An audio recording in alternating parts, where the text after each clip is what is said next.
I don't know what to do from here. I just wanted to cut your ass off. Yo, that was awesome. I wasn't ready. I was just about to turn, say something to the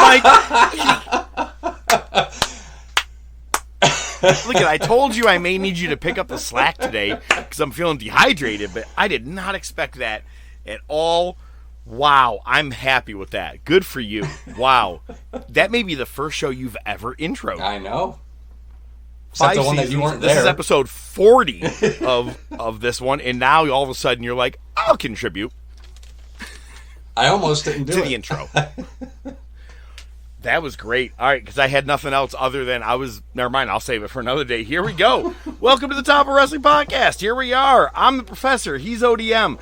We are on iTunes, Spotify, Podbean, Amazon Music, Pandora, YouTube, Facebook, Twitter, Instagram. Slowest I've done it in a very, very long time. That's all right. That just goes to show you where today is. Yeah. Ooh. You're a loud one. Yeah, you're pretty spot on with it. Had my nephew's graduation party yesterday. Hot as balls, setting up all day. It was humid, so there was a chance of rain on the way, so of course no breathability at all. Yeah. Not only did I get there at 9 a.m. and help set up all day long, but also played some music, because as a professor does, he multitasks. I drank nothing but water all day. Swear, I had a Mountain Dew at the beginning, but nothing but water all day, and I was just dehydrated. Wow. And today I'm still feeling a weird, off loopy kind of feel, and I'm like, I probably have sun poisoning, whatever. Who gives a fuck?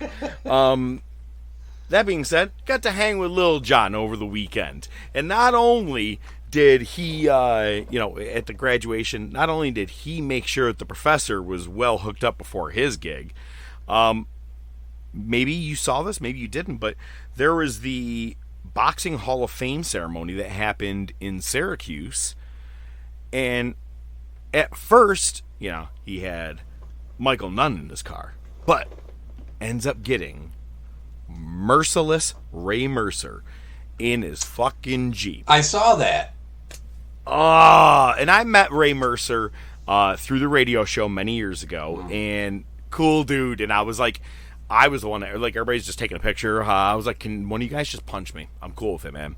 And one guy, put his hand near my stomach, another one near my face. Mercer was one near my face. It was cool, man. But he's, what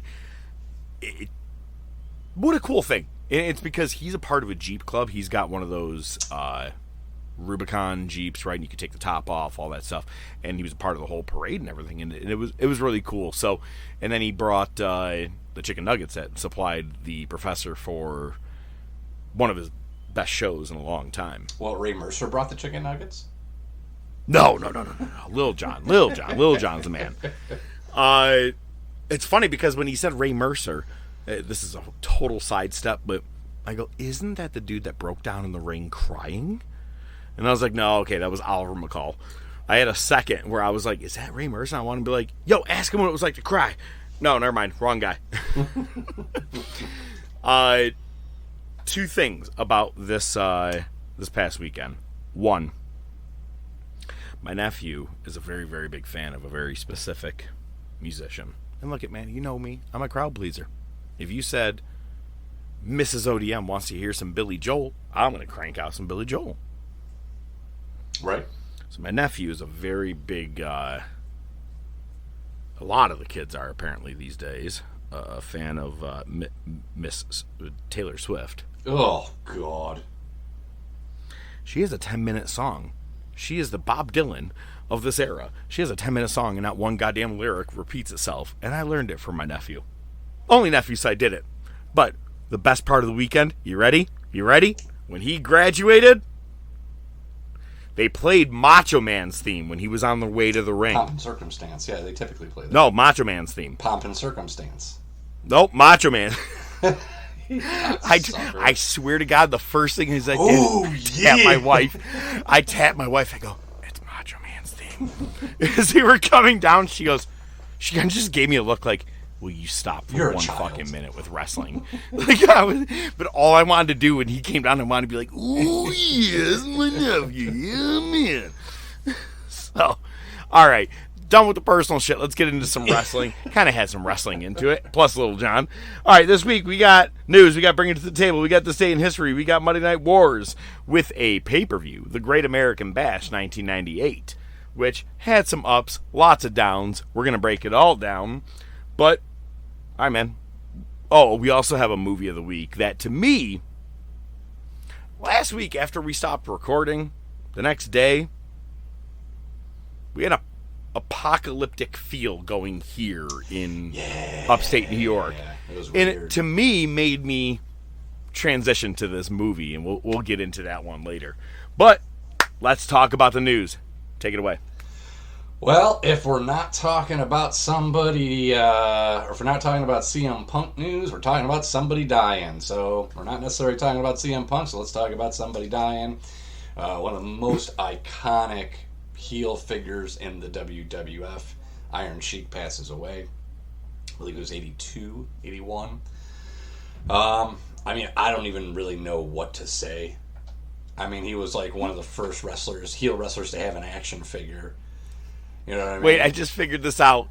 We always go, some of these matches you just sit back and you just watch. Right. And you're like, I don't even know what to say. Just some of these careers you just sit back and you just appreciate, man. Some of these I don't know what to say. obituaries you just read. Yeah, you know what? And let me say this. Feck the Hulk Hogan. Ladies and gentlemen, we at the Top of Wrestling would like to apologize for the unexpected interruption. We are experiencing technical difficulties and expect to return to our normally scheduled podcast momentarily.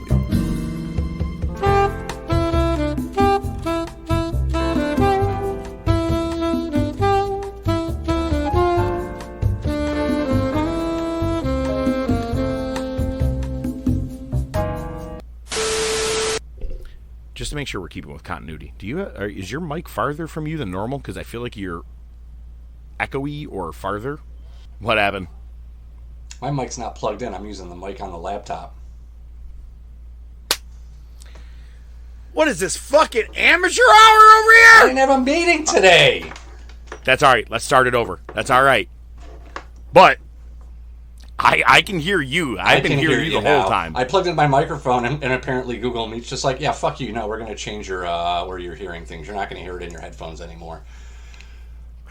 I'm sure this is going to sound fucking great. I'm sure this is going to sound great. And my distinguished guest from the Middle East, he's from Persia, from Iran. He is Sheikh Al-Hani Khosrow Vasari, the Iron Sheik.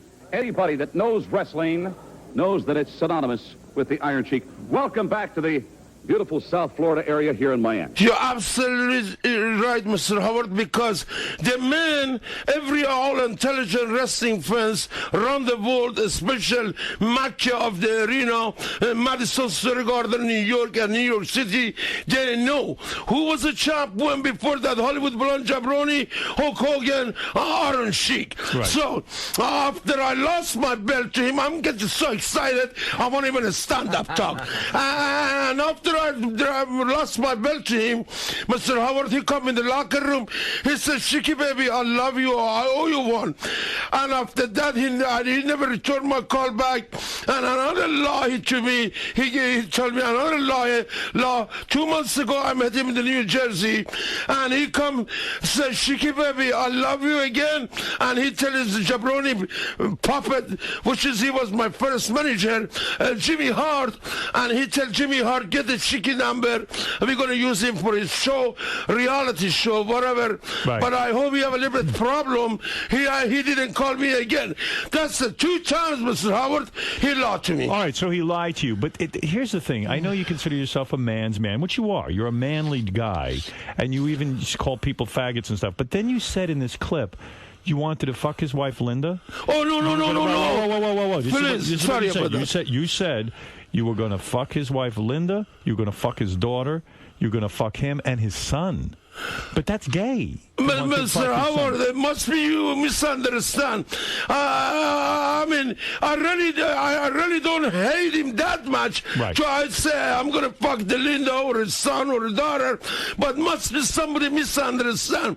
I'm a family man. He's a family man. That's a cheap heat. So I talk about his wife or her daughter. That's You're right. saying you didn't do it? No, ma'am. No, I have the tape of it.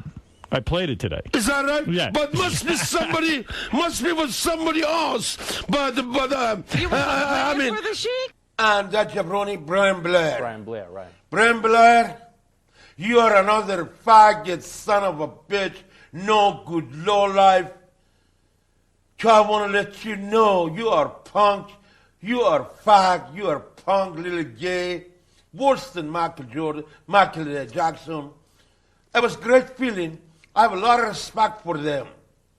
His partner, Jim Brunzera from Minnesota, great athlete, great high jumper, but that little punk, Brian Blair, another little fag, worse than Michael Jackson. And I didn't like him. I didn't like his attitude. He was a punk. I can break his fucking back, make him humble, and then fuck his ass. I didn't do it in the Pontiac, Michigan, because respect my sport and respect Mr. McMillan. You were a professional. A professional. Otherwise, was ready to do it to him all country way, make him humble, suplex him, put him in a camel clutch, break his back, and then fuck his ass, make him humble to he respect the Orange League. The funniest thing to me about listening to all of that was then seeing a tweet. You got a lot of tweets from people, The Rock, a lot of people saying, the Sheik is an icon, Hall of Famer, everybody, mentioning their love for the Sheik. Then Hulk Hogan does a tweet. Nobody stretched me more than him, and one of my toughest opponents ever. And I was like, oh, cool, we could file this under the Jim Cornette Lies episode.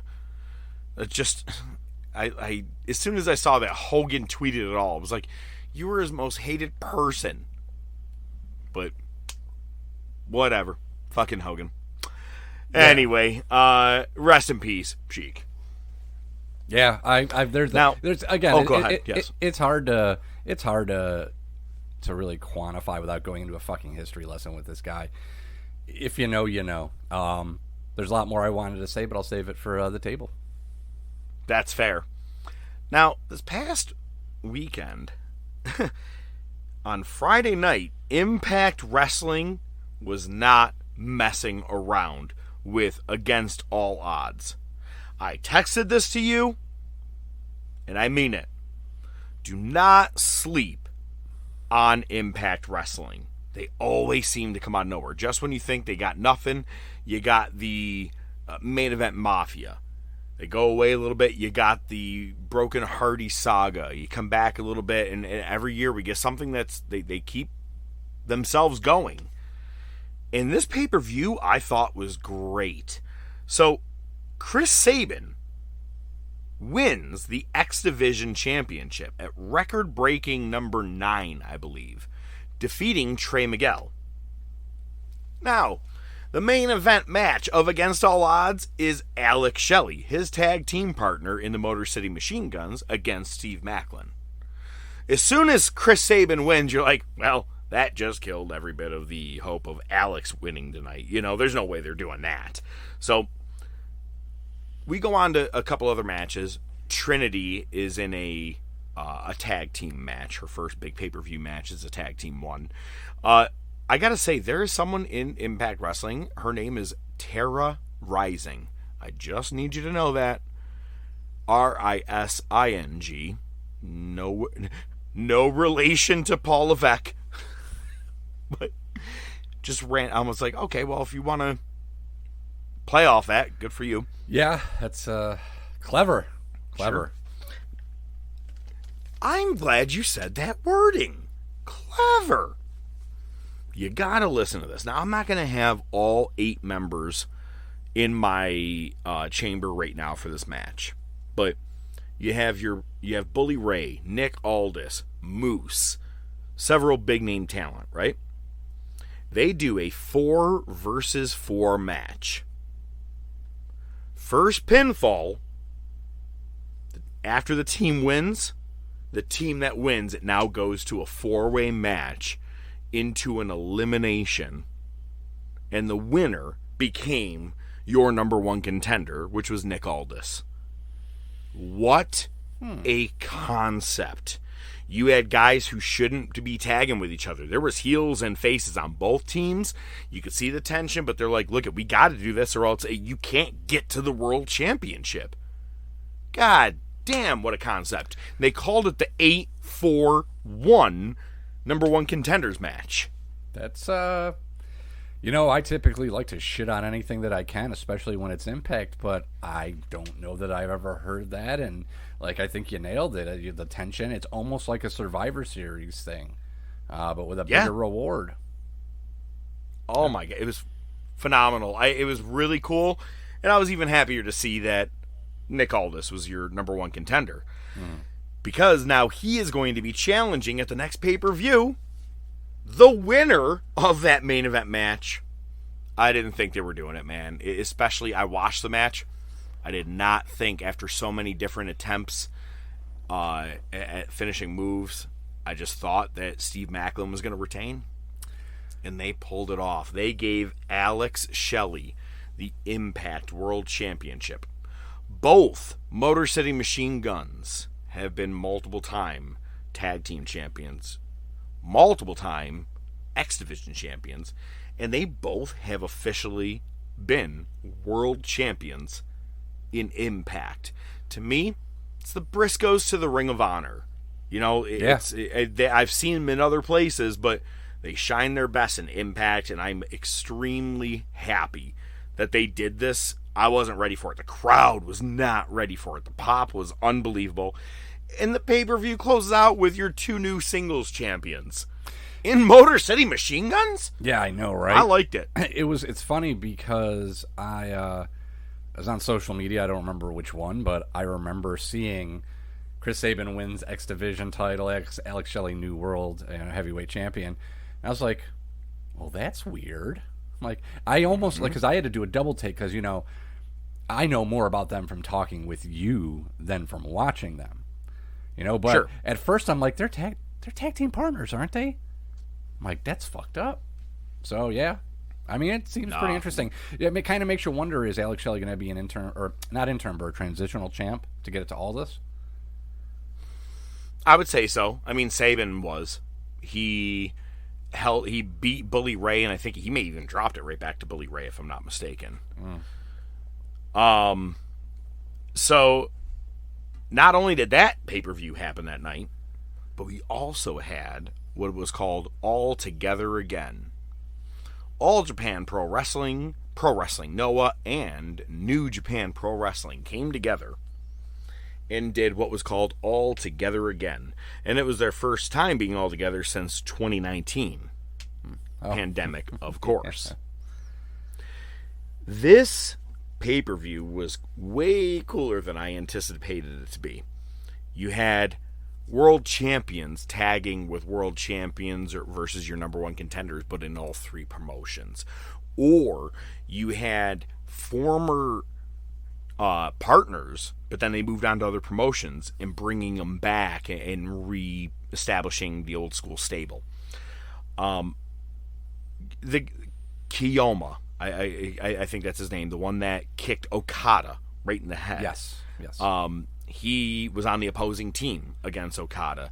But then the juniors match was like Hiromu Tanahashi, Master Wato, but guys from all those other promotions. Dude, my jaw was just dropped the whole time watching. It was the last 2 matches were so good because what you did is you took the best of the best between all of those promotions and you put on a show. Imagine that. Could you imagine WWE, AEW, and for namesake, I guess if we're going to call a third promotion, Impact Wrestling? You know what I'm saying? Don't sleep on them. Could you imagine them putting together a show that had, it really doesn't matter who wins this.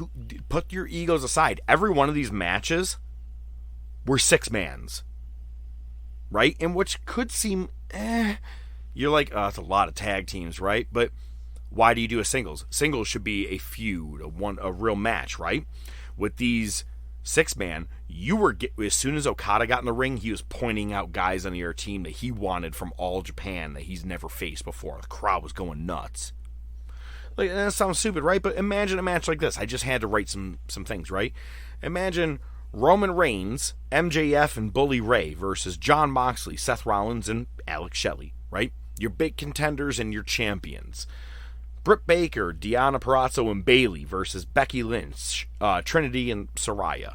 I'm just saying, taking people from all different promotions coming together, it's not about you. It's about the fans. Yeah. And that's what Japan did with All Together again. If you get a chance to see some highlights, it was amazing. And then every wrestler got in the ring at the end as one big, huge celebration, bow, you know what I mean? But the end, and I don't really speak Japanese, but I'm pretty sure I did hear domo. Domo arigato. Yeah. Oh, thank you. So, thank you. I had other matches listed out, but I'll leave them alone. But anyway, man, I'm just saying it was a really cool thing to see them put together. I wish we could get that in the U.S. Yeah, I guess we'll settle for Forbidden Door for right now, especially since we do have 2 marquee matchups at least. The rest may be shit, but I did hear Punk and Kenta could possibly be. Ooh, that's right. Now, it's funny because I'll skip ahead here for some of our information for the day, but they announced that your first Collision main event is going to be CM Punk and FTR versus Samoa Joe and Bullet Club Gold, which is Juice Robinson and Jay Lethal. If you wanted to be smarter about that, take Joe out of the equation. Even if you want to have a feud with him, fine. I would have put Kenta in there. A real Bullet Club guy. Make this really big. You shoehorned. Everybody heard there was a possibility of a feud. We've talked about it for weeks between Punk and Joe. You're shoehorning it into your show. As soon as I heard the main event, all I heard is, I don't have to watch live. I disagree. I understand what you're saying, and you make a valid point. However, I think instead of, you're not going to get the feud that you want, and we know what the feud that everybody wants is. We know we're not going to get it. So we know Punk and FTR are tight. Punk's probably got ring rust again. Fucking, you can set up a nice feud, because we talked about a feud between Bullet Club Gold and FTR and how that has potential. So you can use that. But Joe just doesn't fit as a tag team partner to those guys. It doesn't matter. It doesn't matter. It's his history with Punk makes it work. This is a start from nothing non-feud. This is our main event. Let's go, and it sends them off in their separate directions, and they can do some crossover stuff. Well, let me say, this Saturday night, there's 2 things I do not want to see out of CM Punk. I do not want to see you try to dive into the crowd. Yes, correct. And the second thing I do not want to see you do is a buckshot lariat. That as well. Neither of those would be preferred. And hey, what about this? I'm just going to throw it out there just for shits and grins. Samoa Joe is Bullet Club Gold.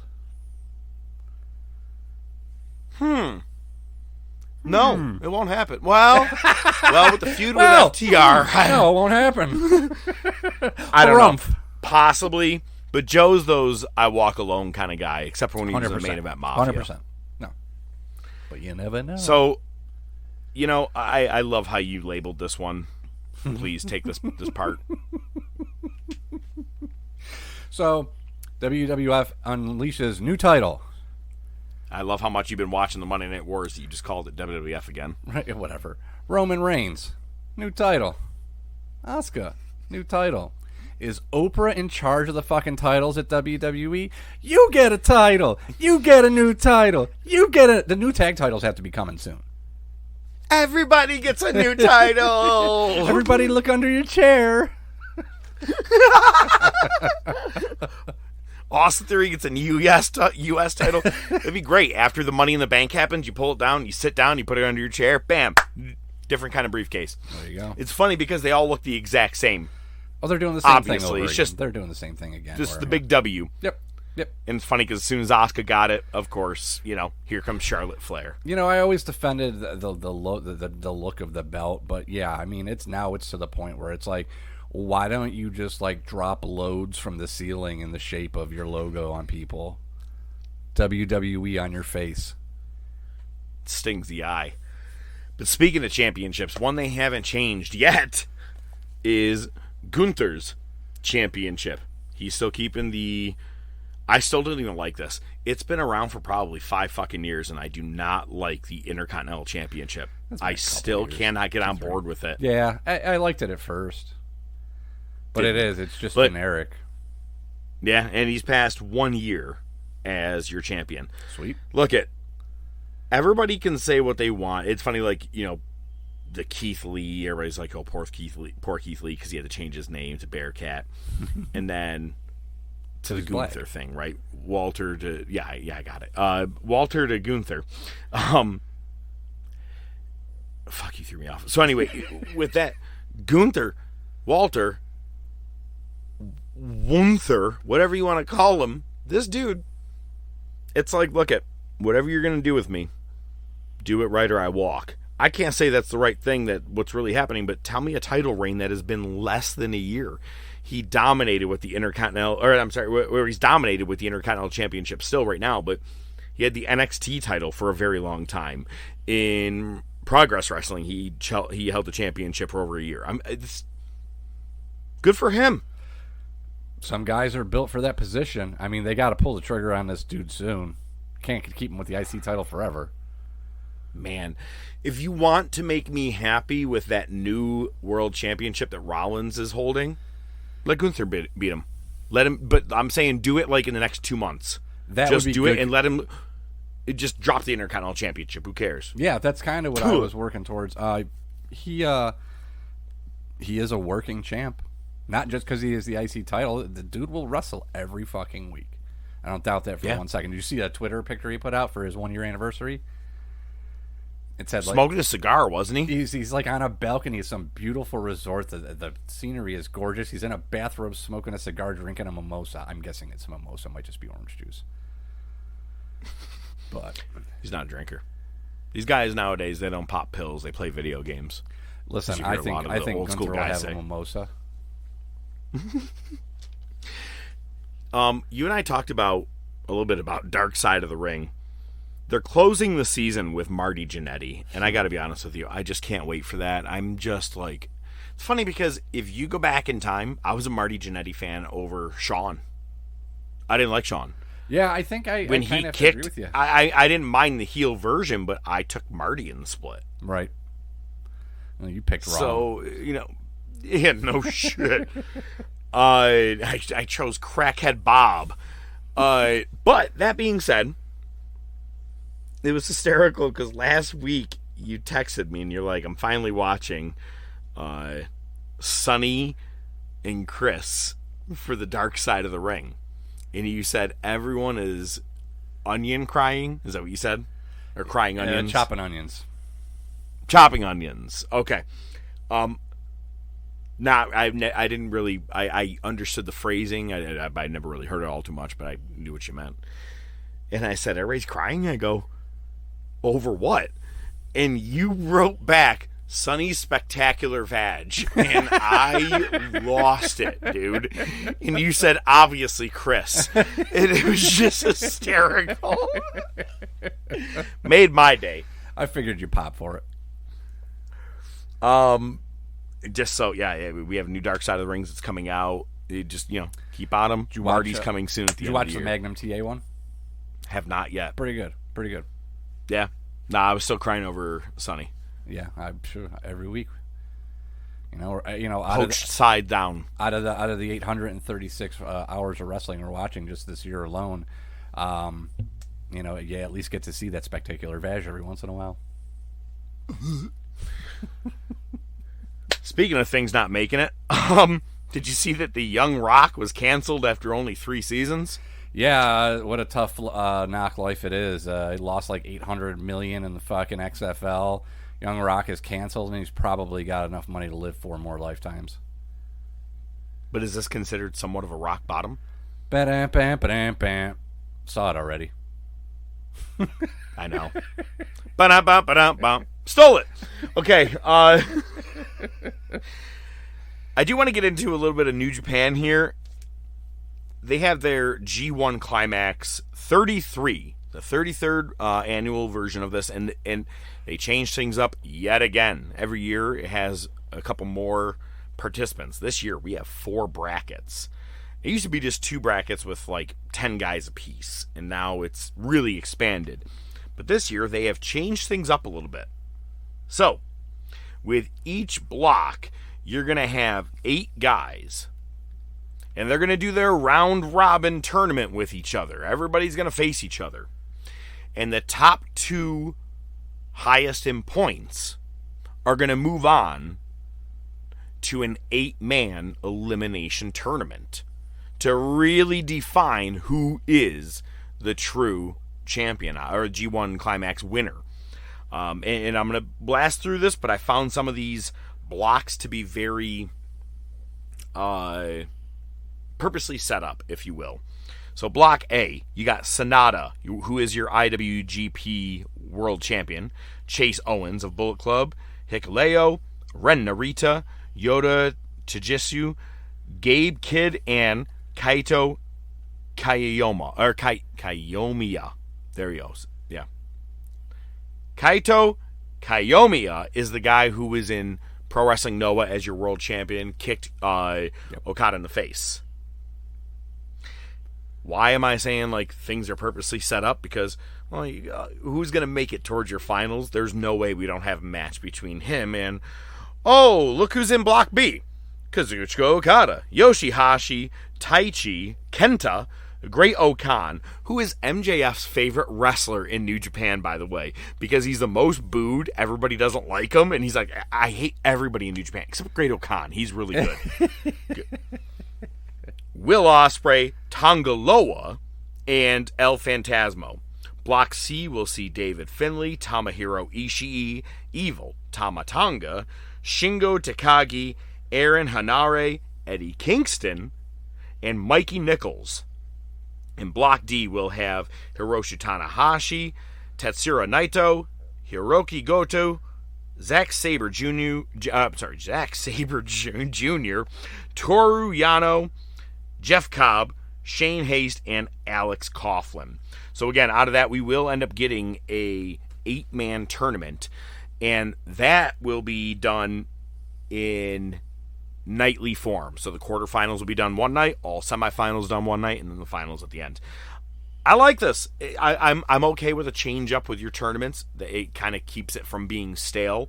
We've seen some great G1 Climax matches. I mean, we always talk about the 2018, I think it was, or 2017. The Kenny Omega run was just sick in the year after. So this I'm okay with. I wouldn't mind seeing, you have your round robin, but then you get to fight the other guys in the other one too to prove that you are the best out of everybody.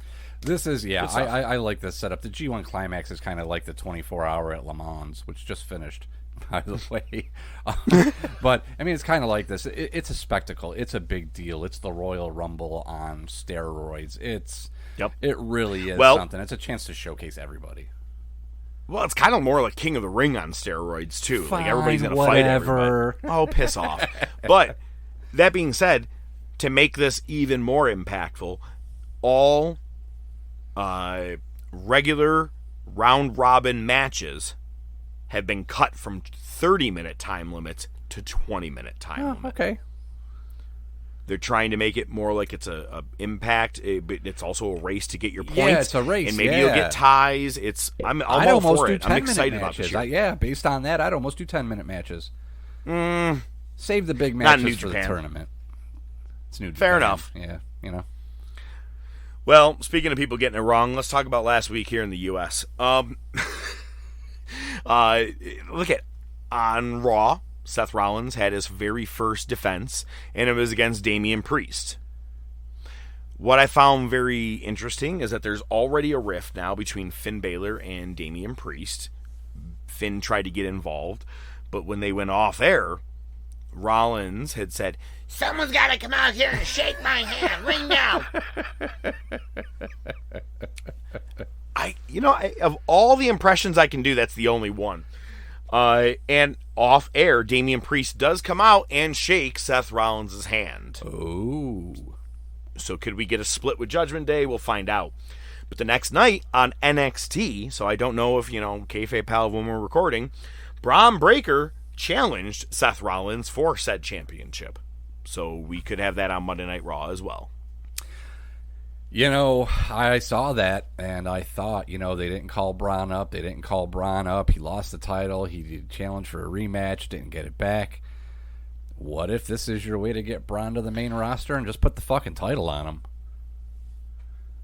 It would be one of the biggest upsets in history. It'd be pretty big. Oh my God, you just made me want to watch Raw tonight. That's amazing, and I didn't want to watch it. I'll still watch the highlights. That's two things I've called today, and I've got more. Actually, no, I don't think Okay, all right. Oh, look at you bringing stuff to the table besides technical difficulties. So, how am I sounding? Okay? All right? Hey, you're all right. I mean, I can hear you, and that's the issue. I can look at you. This past Wednesday, Dynamite had a big meh to it to me. Yeah. I was okay with whatever. But Adam Cole and MJF, their promo, a good 15-minute. It reminded me of Punk and MJF, obviously. It's just that perfect back and forth. And it's funny because Adam Cole said the same shit to MJF. Wow, man. Like, he didn't use the exact wording that Punk did, but you're just using low-hanging fruit. Ooh, you went after my wife. Ooh, things like that. But MJF did the same thing. He did the same thing. He was just calling out the blatantly obvious that everybody else already talks about. You know what I mean? Well, okay, fair enough. That is true. Talked about his size, which is... I love it. I mean, shit, how many times have we all laughed about, like, you see pictures of him being held like a baby. Stop going to the tanning booth. Stop going outside. Stop going to the gym. Dude, we're bigger than him. Well, I am. Anyway, no, it was really good.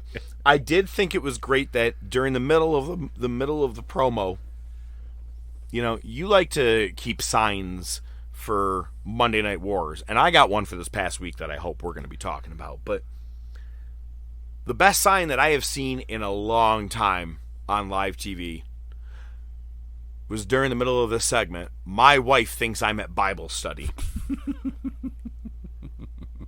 God, that was awesome. I laughed hard at that. But it was great because MJF stole Cole's "They Ring the Freaking Bell." But then he said, "I'm better than you." Or Cole says to MJF, "I'm better than you." And they know it. And I was like, okay, I'm sold. I'm in. Goading him into the match was great. Oh, it was fantastic. In that exact moment, I said, when Tony started telling the main event match for Collision, I go, oh, do Adam Cole, MJF. Do it right away. That would be the way to go for it. You don't have a pay-per-view anytime soon. You can't do it at Forbidden Door. You could, but do you want to? Yeah. Do it. And then they named that, and I was like, oh, you just killed all steam. I'm like, you just had me jacked up from this right here. Oh, wow. Oh, wow. Oh, Owen Wilson makes his return this week. Yeah. Wow, an ashtray. Yeah, it's a waste. It's a waste. You could turn this into a decent feud. Why are you just fucking? All right, we're gonna have a title match next week. Why? You had one promo against each other. You're really gonna put the fucking? I would have. I would have taken it. Well, hey, that's just me and you, okay? TK's not doing great stuff as of recent. If you haven't been paying attention. Who was I? Oh, so this is great. So I was at Darts on Wednesday, and my buddy's got, he's got like a barn. That's where we hang out, and he put a TV in there, and he had some janky setup where he could, stream stuff, and it wasn't working. So I'm like, I'm gonna fucking do this. I had better IT skills on Wednesday than I did today. You'll have to trust me on that. So, I turn on the mobile hotspot on my cell phone and connect it to the fucking Fire Stick. Fucking get that hooked up. Go into YouTube TV, cast it up there. Boom, I've got Dynamite on. I'm fucking cool. I can watch. And so you drained all of your data for 1 month on a episode of Dynamite? I have unlimited data, so you can eat a dick. So, so I see MJF coming up next. I'm like, guys, I'm turning off the music. I'm turning up the TV. Sorry. And it ended up being like a 15-minute long promo. But right after that was the shortly after that was Tony Khan's announcement. And who was it? It might have been Crosby. It might have been my other buddy. But they see Tony Khan, and I'm like, why is he not blinking? People who have no idea who Tony Khan is. No insight. Why is he not? He was blinking? slower this week, but still no blinking. He was like, and. But I told him event. the Cornette story. I'm like, dude, listen, before this, a couple weeks ago, he was fucking all over the place. I said, now they've got him reading, with good cadence on the teleprompter, but he still isn't blinking. Somebody's got to fucking put Visine in his eyes every 5 minutes just because he doesn't blink. Just get a GM. That's all. Just get someone who can actually talk. He had one. His name was William Regal. Then he's like, well, fuck this place. Make it Arn. And if y'all don't do it, I'll pull this Glock out and shoot you. That's all you got to do. Quick side story. I earlier had mentioned that I got to see Lil Jon this past week. After last week's episode, he sent me a message and said, hey, I know a guy that owns a Divas Championship because he won it at a raffle, and he wants nothing for it. Would you want to ship it to that boy? I go, not even worth the fucking postage. I'm good, man. Thanks. Send it to me, though. Oh, okay. All right, well, there you go. Just send it to Joe's address. Hey, let's talk about SmackDown this past week. All right. Just when you think the bloodline is about to peak, I just think they get better and better and better. It's 2 years strong, man, that they are the best stable, best storyline going. They are making stars out of it. You made Sami Zayn. I'm not saying you're making Kevin Owens, but you're putting him in the mix. You put Matt Riddle in the mix. You're putting all these guys in the mix against Roman. And Jay, I said Solo should be the champion. I don't know. Now I almost want Jay to win the world championship, to be honest with you, because it would be the most full circle storyline thing I've ever seen. He was the first one against the Tribal Chief all the way back at Hell in a Cell 2020. Yeah, 100%. Still hasn't made up his mind. So this past week, in the opening, Paul Heyman is in the ring and telling Jay, do you know what Jimmy fears about you, Jay? Is Roman knows that you're the next Tribal Chief. You're the next in line to be the Tribal Chief. And tonight makes the difference because you're going to become the U.S. champion against Austin Theory, and you're going to mark your way through, and feeding him a lot of bullshit. Man, Heyman is still at his best. He is still great. He's manipulative. He is just perfect. Nobody could be a better manager than Paul Heyman for the Bloodline. Whoever's idea it was, I'm so glad that pairing happened. I got to be honest, man. If you did this just right, Jay could be your next big face. You did it with Sammy. There's no way you can't do it with Jay if you keep this formula going. I think we talked about it last week or 2 weeks ago. That Jay, main event Jay, he's the one. Yeah, maybe splitting them up may not be the best idea, but you'd at least get something out of Jay. Yeah, you don't have to keep them permanently apart. That's okay. It's not the Rockers. Sami Zayn ends up talking to Jay backstage and telling him, I had a great time, and it was funny. He's like, I love doing all our handshakes, our dances, trying to make you laugh, and Jay was already laughing as soon as Sammy started doing his little dance. And he goes, but you got to understand that you're being manipulated, going through the whole thing. And Paul ends up telling Jay, by the way, I need your passport and I need your suit measurements. And I was like, well, I don't think he has a passport anymore. No, but he goes, for Money in the Bank, Roman wants you to be there for sure. You and Solo in his corner. Didn't say Jimmy. And he said, and next week, we have 3 things we're going to be celebrating. Roman Reigns will be here, which is an obvious thing. That's what we have to celebrate, which is hysterical.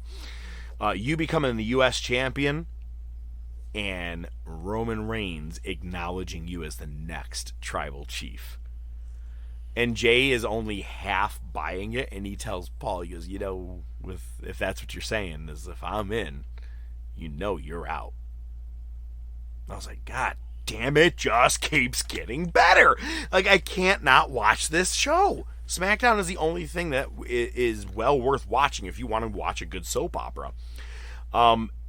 Austin Theory apparently has Pretty Deadly from NXT. They are his lackeys now. They come in and join in to try and break up the match. And so Jimmy gets involved. But as soon as Jimmy gets in the ring, Solo's like, I owe this motherfucker. Solo goes to give him a spike, and Jay stops the spike just like he did to Sammy that time.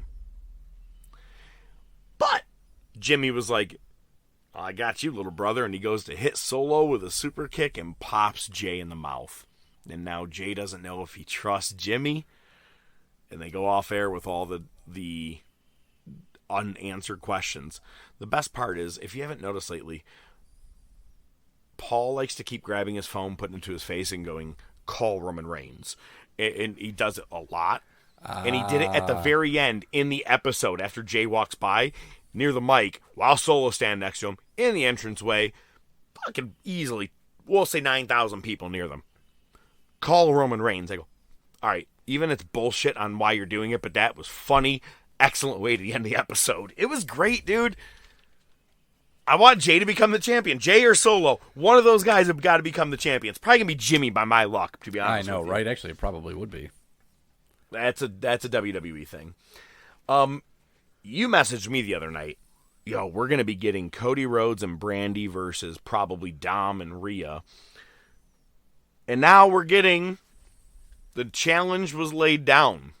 It's worse than I thought it was. Mark Briscoe and Papa Briscoe, which Papa Briscoe was involved in a lot of Ring of Honor stuff. Mm-hmm. I'm okay with it. But I'm going to start this lineup again because I want you to hear this. Mark Briscoe and Papa Briscoe tag teaming with Aubrey Edwards, taking on Jay Lethal and the Jarretts. And not Jerry, we're talking about Karen. Yeah. I don't know what to make of this. I'm not even going to talk about it. You know what? Fuck it. Let's just go to the table. Just bring it, bitch! Oh my God! Have you ever heard of a show called I Think You Should Leave with Tim Robinson? No. Neither have I. But apparently I should watch it. This, when you're on Facebook and the algorithm. You know what an algorithm, right? It's this guy, Al Gore. You're he had the a worst. rhythm. You're the worst. Move on with it. Thank you. Stole it. Anyway, but with the algorithm, videos that pop up on Facebook, right? Just like random funny skits, things like that. And it was this guy going through a drive-thru, and he goes, I'd like to buy blah, blah, blah. And he goes, you know what? I'm going to buy for the person behind me. I'm going to see if I can get one of those pay-it-forward chains going. Right. And then he quickly drives through the drive-thru and goes, I want 50 burgers, 50 fries, 50 this, 50 that, blah, blah, blah, blah, blah, blah, blah, like going through, right? Out of nowhere, this guy runs over to the window and goes, hey, you can't do that. That guy who's yelling at him is Damian Sandow. Does a quick little cameo. He's not being Damian Sandow. He's just being a regular person yelling at him. Right. Just popped up out of nowhere, and I go, holy shit, Damian Sandow. Probably a wrestling algorithm is likely what this was. But it's called, let me double check this again. I Think You Should Leave with Tim Robinson. It seems to be like a skit show. Who's Tim Robinson? I don't fucking know, man. I'm some guy. And I think he was the lead guy. He's the guy. It was like if it was a Key and Peele episode, it was Key or Peele in the main part. That's what this was. Balake. And Damian Sandow. Yeah. Well, you just ruined us all. Tell me what you got to bring to the table, dude. What I'm good at. I like the crumpling. I still have the slammy notes that I crumpled up.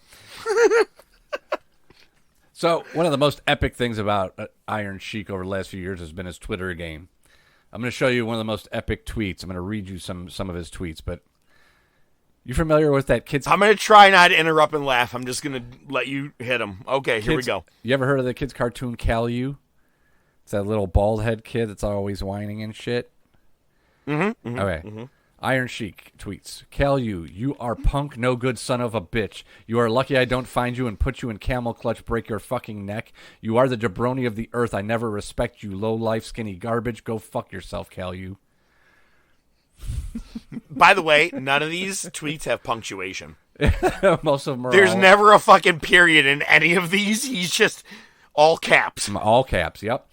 If you are still sleeping, you are a dumb piece of shit. You go get Iron Sheik alarm clock on the iTunes or go fuck yourself. I wake up. I beat the fuck out of my clock. Don't tell me what fucking time it is. Fuck the clock. Monday, you dumb son of a bitch. Go fuck yourself. Fuck the Monday forever. Fuck the Wednesday or the Thursday, whichever day today that is. Fuck it. Fuck the beer if no cold. Who deserved to get the beer bottle put up their ass till glass break, make them shit-ass blood tell me, or go fuck yourself? Sounds Good like night, a Tuesday Justin. night with ODM. Good night, Justin Bieber. Fuck you 100 million times. Justin Bieber, nice young man. He best singer. April Fool Day. Justin Bieber have a squirrel dick and fuck his own ass till he shit out his mother.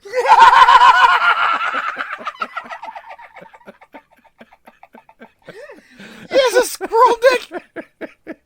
Wait. It gets better. But wait, there's more. Justin Bieber, go fuck yourself. Miley Cyrus win Golden Globes for whore. Miley Cyrus win Emmy Awards for You Are Most Embarrassing Dumb Bitch. I going to break your neck and suplex you forever, you jabroni. Good night, Miley Cyrus. Please go fuck yourself. Happy birthday, Hulk Hogan. My gift to you that I didn't break your fucking leg, jabroni. Ultimate Warrior, only man to make baby from his ass. His baby name is Ultimate Warrior, idiot ass baby.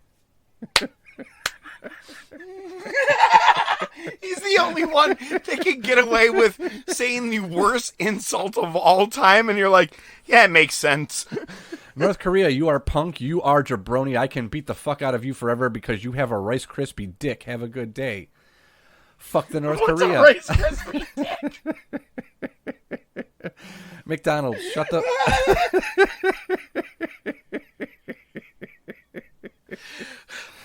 I already missed this guy. Couple more.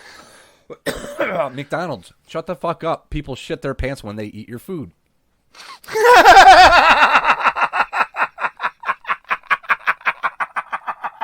I'm sorry, that's a good one. Nicki Minaj and the Mariah Carey have a feud. They need to shut the fuck up because real feud is Sheik vs. Sergeant Slaughter in boot camp match. And then I've got a link here. I'm not even just. We'll save time. I've got a link here. It's all tweets about music. It's just his Twitter game was number one. He was top of the food chain. Okay, and I think you need to put all these like in our description for the show. I don't know something because this is all too good to not Try to pass make the along. description like a Sheik tweet, all caps. McDonald's, shut the fuck up. Bring it to the jabroni table. Yo, he's good. I miss him already. Oh, fuck the Hulk Hogan. Justin Bieber has a squirrel dick. I want to know what a Rice Krispie dick is. I'm like, is it like all waffle shaped? Or hey, anyway, Who the fuck knows? You may or may not know this. This day in history, there is a guy. He was in a little movie called Friday. His name is Tiny Lister. You may know him as Debo. But on this day, he got in the mic and said his name was Zeus.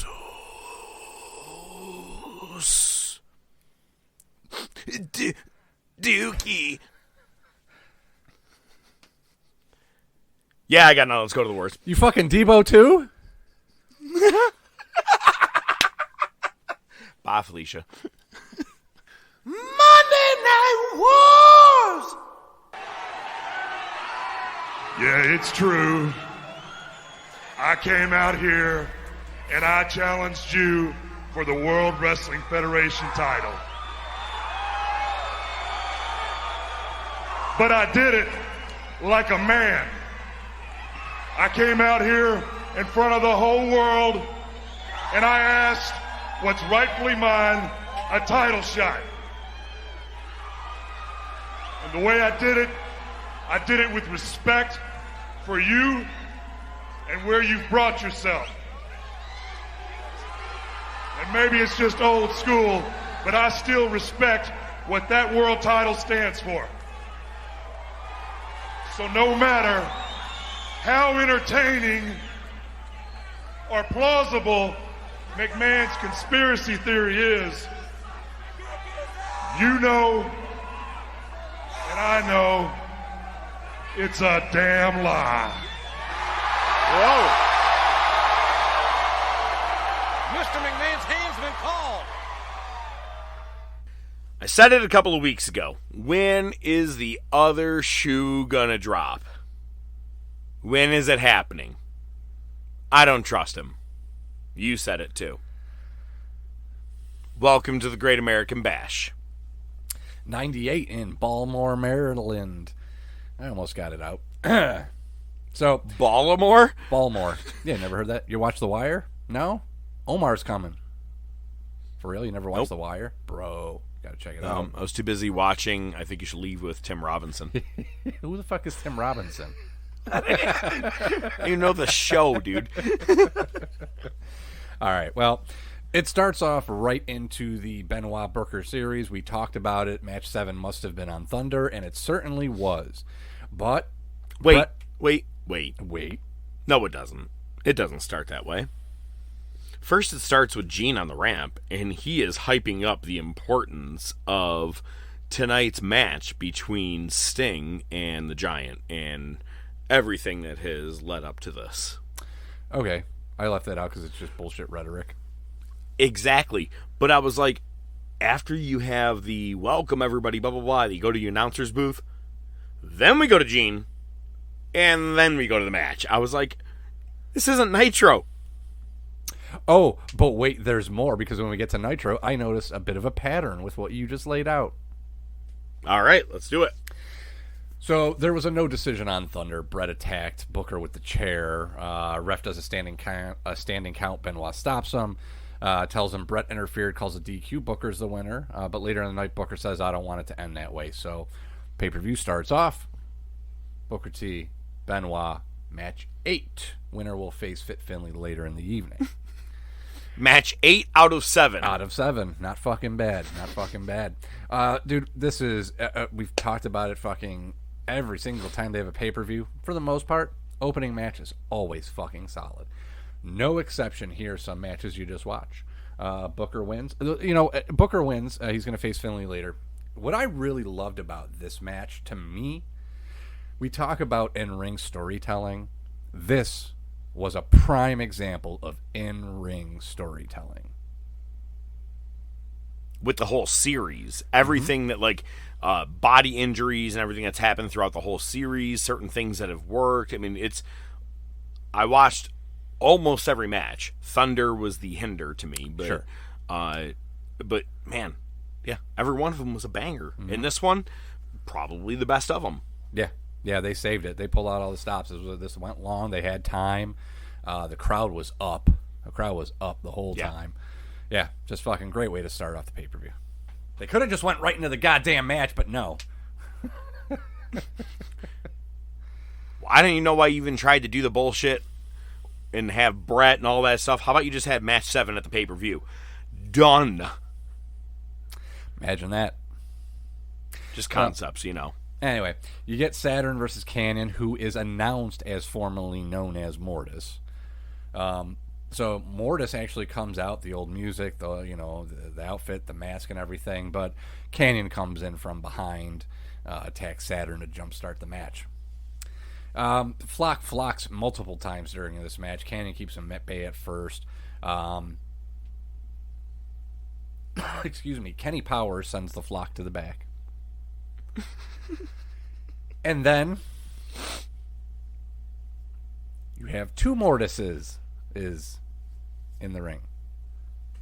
I want to say right here, at this exact moment, as you're saying this is the part where I started to think about watching stupid bullshit happening on my television from WCW at your pay-per-views and your TV, and thinking about how much Eric Bischoff says certain people like CM Punk aren't a draw and the things that they do and this and that, blah, blah. And then I watched this chicanery, if you will, please.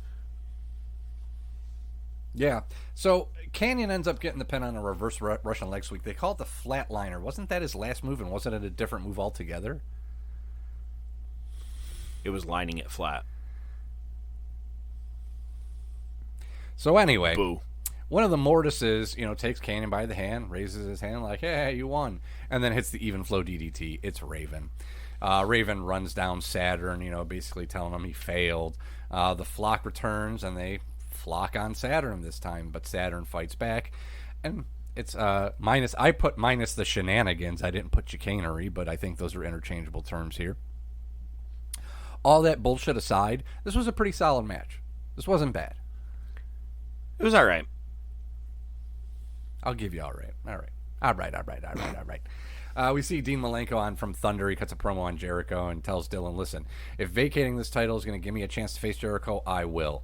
And here you go. He vacates the title. He's going to face Jericho at Great American Bash to crown a legit cruiserweight champion based on the conspiracy theory laid out. It's hilarious that there's a lot of crossover you're going to be noticing here. We'll talk about this because you notice, like, right after they started this, they started doing the conspiracy theory against Austin on Raw. Same time. Oh, and Cage. Yeah. Yeah. And approaches to the cage. But we'll get there. Now, I will say this. They are putting this over, the announcers, on the way to the ring for Dean. They're like, this is unheard of. No one has ever dropped his title to prove that he is a champion to get the title back before. And it really, it's very, very true. I'd never seen this before, too. I don't think I have. I'll fucking put it up so I just different. Get another shot at him. So we get the match. We get some Jericho sucks chants.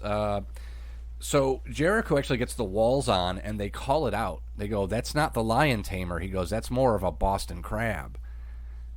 So it's the first time we're really seeing the walls.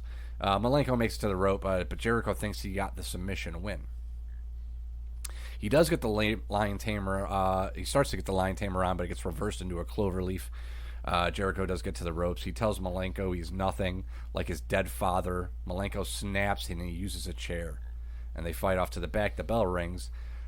I thought it was fucked up when you bring up my family into this episode, or to this show. But man, my mother-in-law's watching. So this might be the greatest Chris Jericho thing that he's ever done. They fight off outside of the arena, like to the street, like there's just traffic. Jericho wanders into traffic. Now he did it in the crosswalk. So he was halfway smart about it, but like cars are stopping and like he's holding up his hands. He goes to the building across the street and just goes into that building, whatever it was. He just fucking goes into another building. I liked it, to be honest with you. Like, it was different from their normal Benoit Sullivan, let's go to the shitter. Right. Every match. Mm-hmm.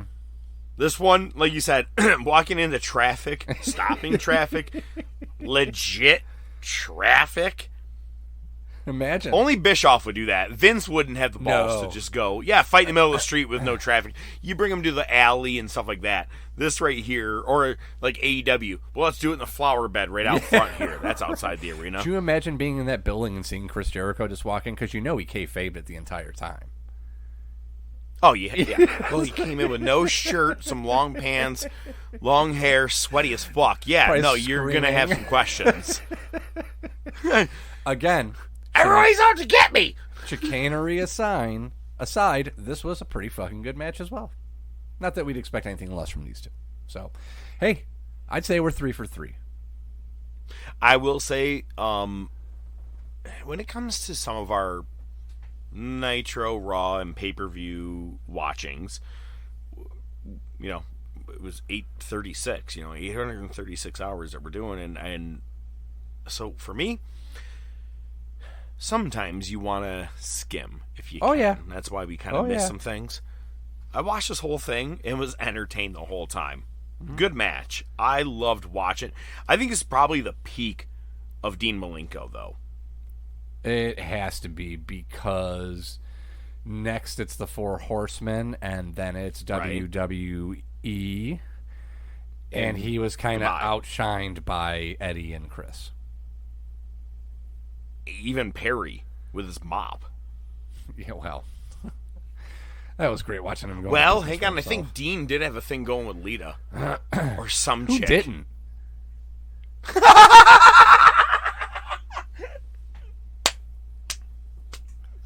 You realize you just kissed every wrestler on the roster?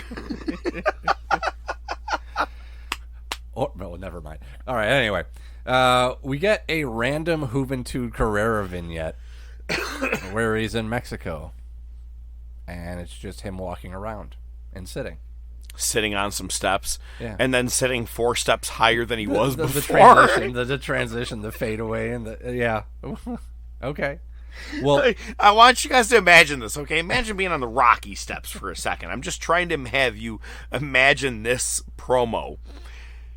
And you're Aztec only pyramid. really zooming in on like maybe 12 sets of steps. And they're long. Hoovy is sitting at like row 4, and then all of a sudden is like sitting at row 9. They fade in, fade out of nowhere. And I was like, and then from the left to the right. is this supposed to make me think like he is just, his life is all over the place? It's a Michael Jackson video. Who is it? Is it my brother? So naturally we get a Hoovy match next. It's against Did Reese. anybody ever catch the funny part that one of his songs was that keep it in the closet? The girl's like, I'll give you everything I want. And he's like, but whatever we do, I promise, let's just do one thing. Let's keep it in the closet. You know, art imitates You think real he's saying life. that to the kids?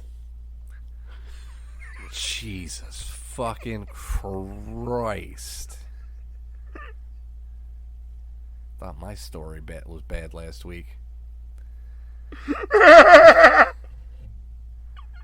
It's only going to get worse. You might as well blow through the rest of this pay-per-view. Just going to start calling you Peter File.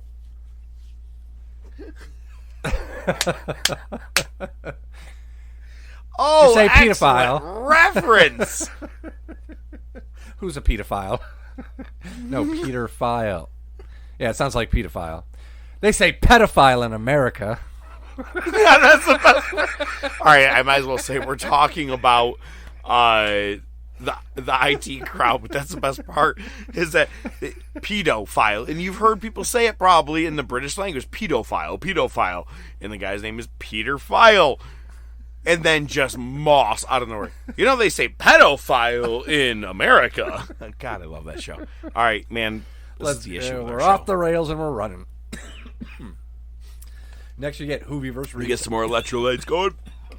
This guy's coughing himself to death. I need electrolytes. We're both dying. Jeez. So, up next, the Nitro Girls come out.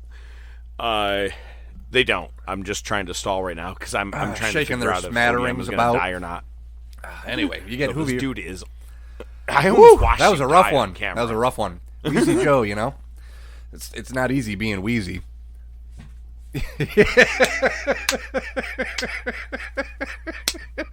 Episode name done. Done. Hoovy versus Reese. Shivani gets a note because we didn't even talk about this.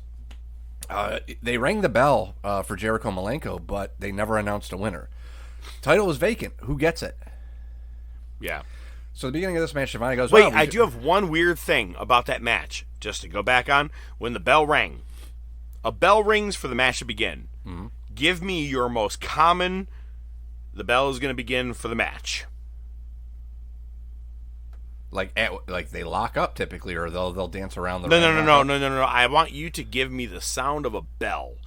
If the match begins, how many tones, right? You know what I'm saying? Ding. Like, give me... Ding. Like, all right, like two hits, like a ding, ding, right? It was weird. The beginning of Jericho and Malenko went ding, ding, ding, ding, ding. Oh. It was like, was someone like a little stutter stepping on that the hammer? Maybe they were coughing It was or just- sneezing. Maybe it was the beginning and the end of the match because there was no winner.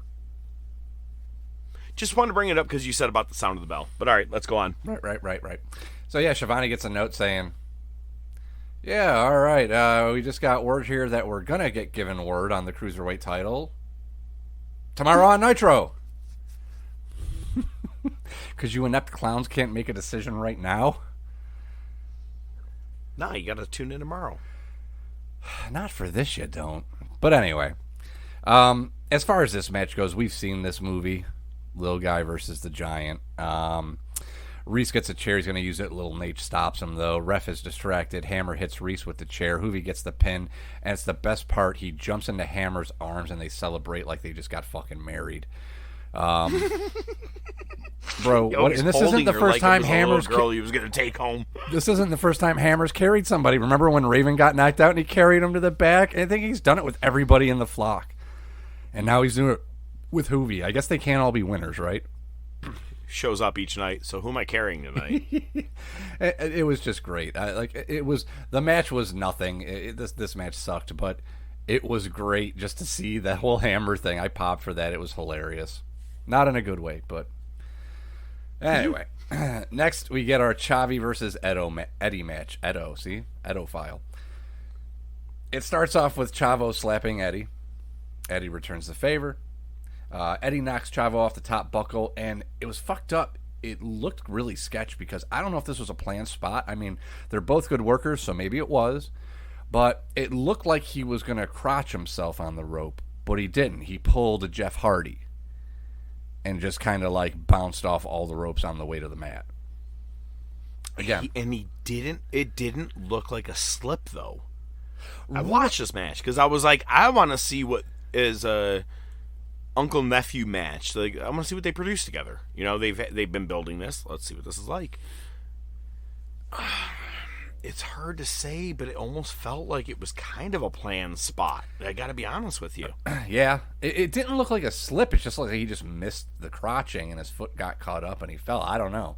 But yeah, dude, it works. It worked, and this was a solid match. You know, I didn't watch a lot of his stuff in WWE, but I mean, to me, this kind of seems like Chavo's peak. Unfortunately, No, better than WWE with Eddie. Oh, it's gonna get better in WCW first. Oh, Don't forget. well, I know. Pepe. Okay, yeah.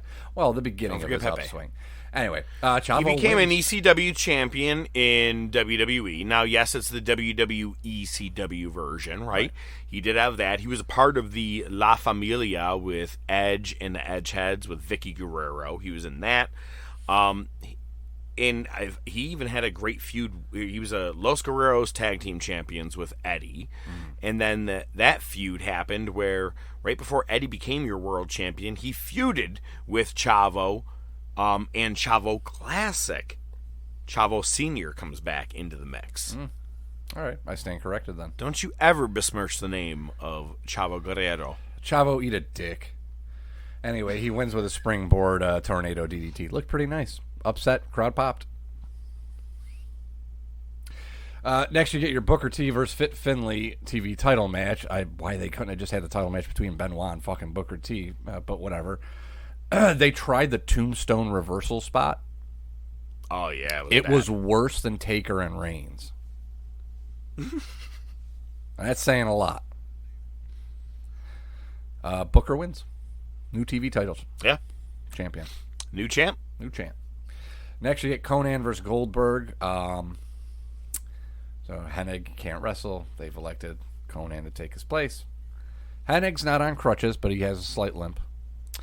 We asked about it last week as we said we wonder if win number 100 was going to come at Thunder or they were going to save it for the pay-per-view. They saved it for the pay-per-view. He is still 99-0. It's a squash as you'd expect. He hits 100-0. You see Rude whispering to Hennig on the floor. Kind of just, it's like, I'm just going to read you my note. Well, there you go, Professor. Shoe dropped. There it is. As soon as it happened, as soon as the match was over and I watched Rude just kind of getting close to Hennig, I go, here it is. And there it is. Yep. And, man, you know what's funny? Because Nash is known for what? Tearing his quads, right? Yeah. Right?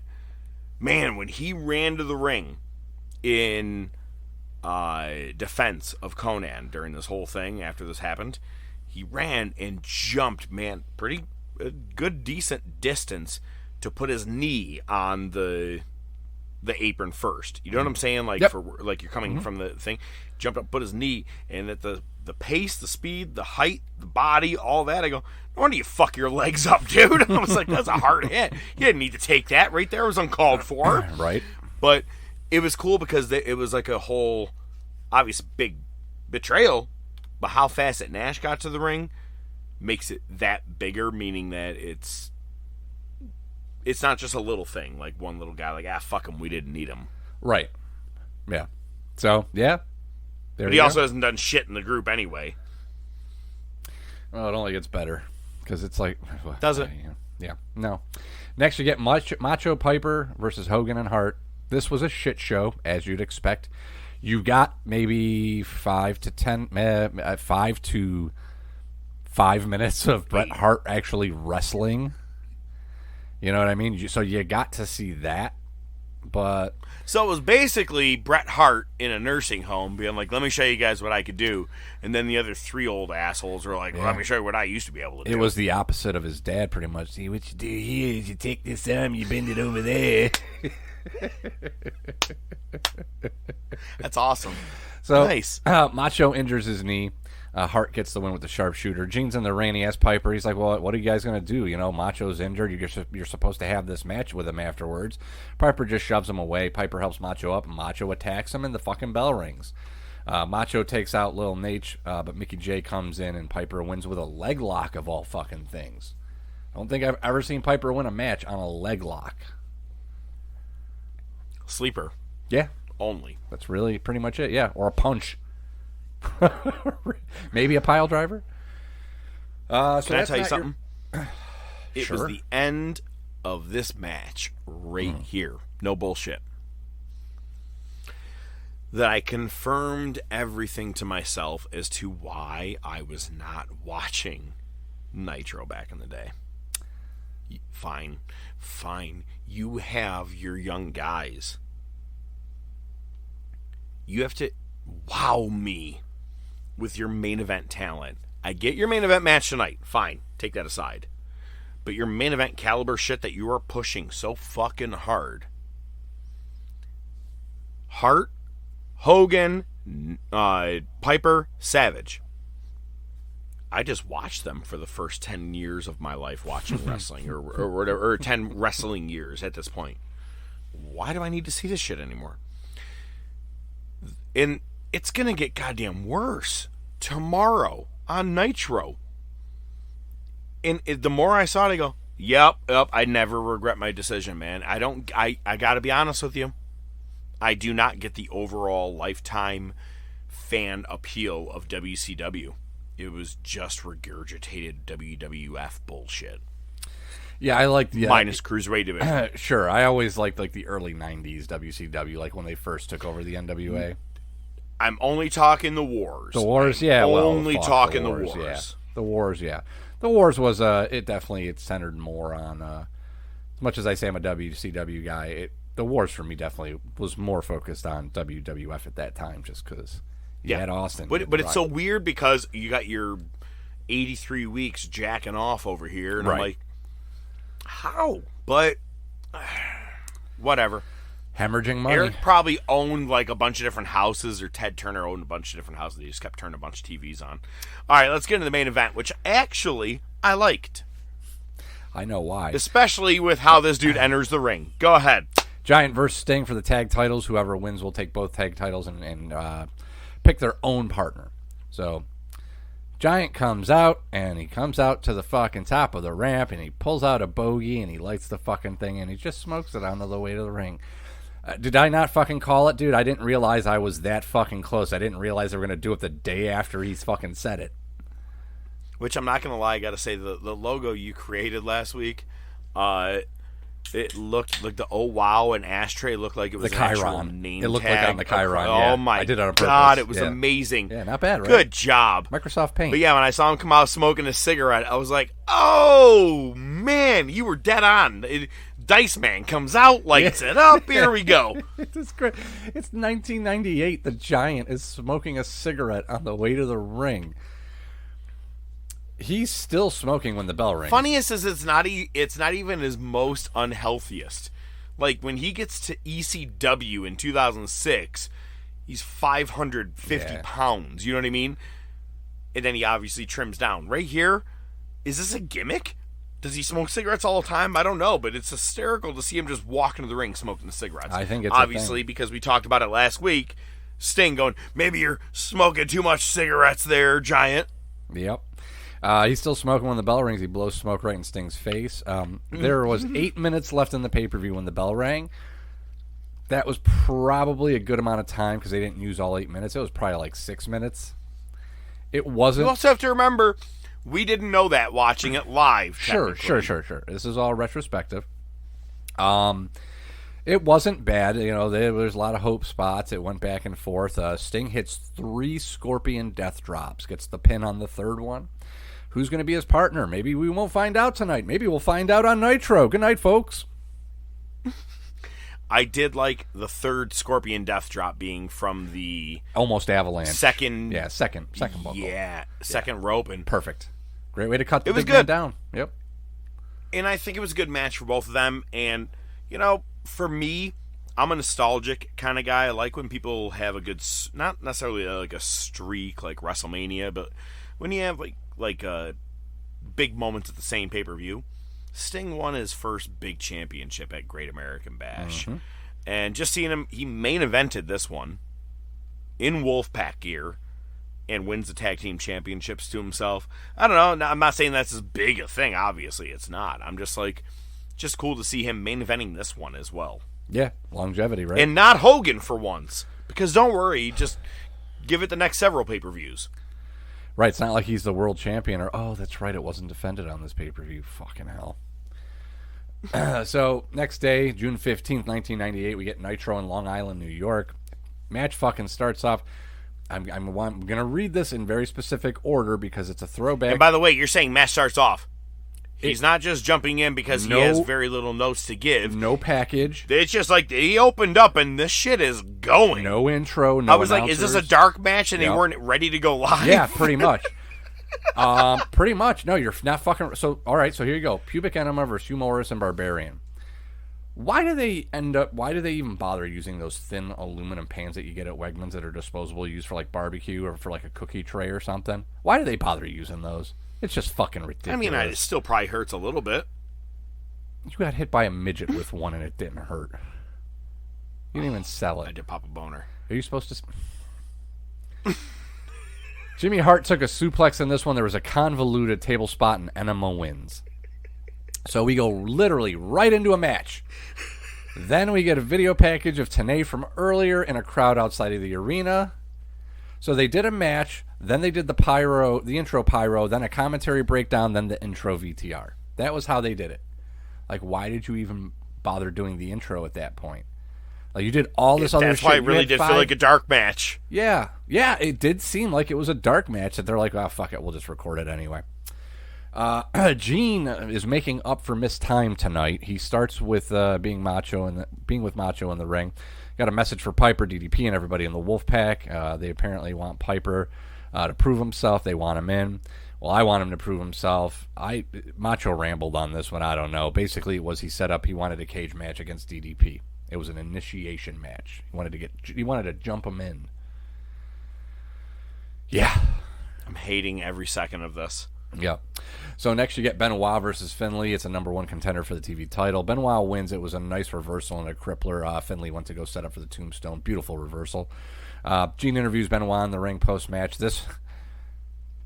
Decent match, by the way. It was. Real decent match for a TV show. Yeah, Finlay's good at the holds, and Benoit is too. So you got a bit of chain wrestling. You got a little bit of that. So, yeah, it wasn't too bad. Yep. Gene says, Benoit, you must have a lot of respect for Booker. And Benoit says, well, I leave no business unfinished. Cuts a promo on Booker.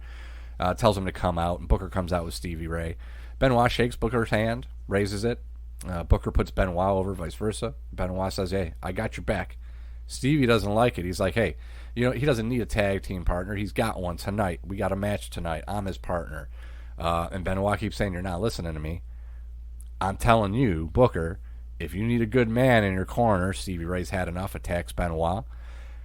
And the fucked up thing is, and I think they did this right, Booker doesn't immediately save Benoit. He kind of just stands there like, all right, that's my brother, but Conflicted. what the fuck are you doing?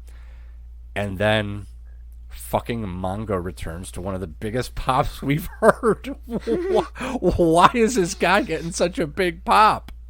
Well, for the reason of, because, and he even calls it in the promo, it's because after this whole thing breaks down and Harlem Heat exits the ring, they're like, wow, Mongo, oh my God, on commentary.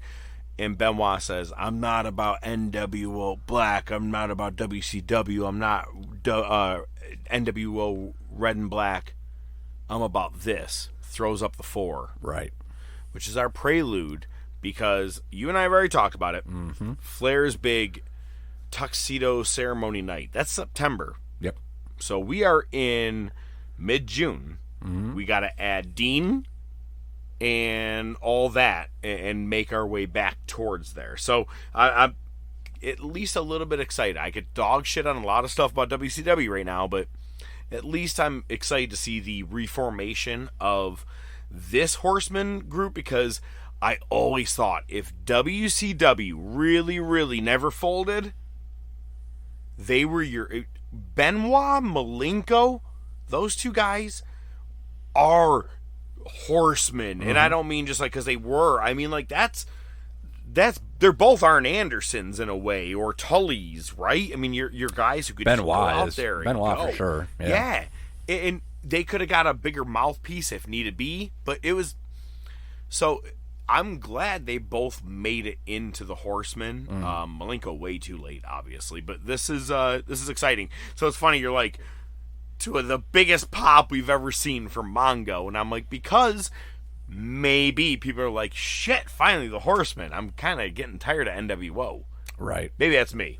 No, I think you bring up a good point. I always do. Yeah, that's why you're here. Gene's back in the ring after the interview with Macho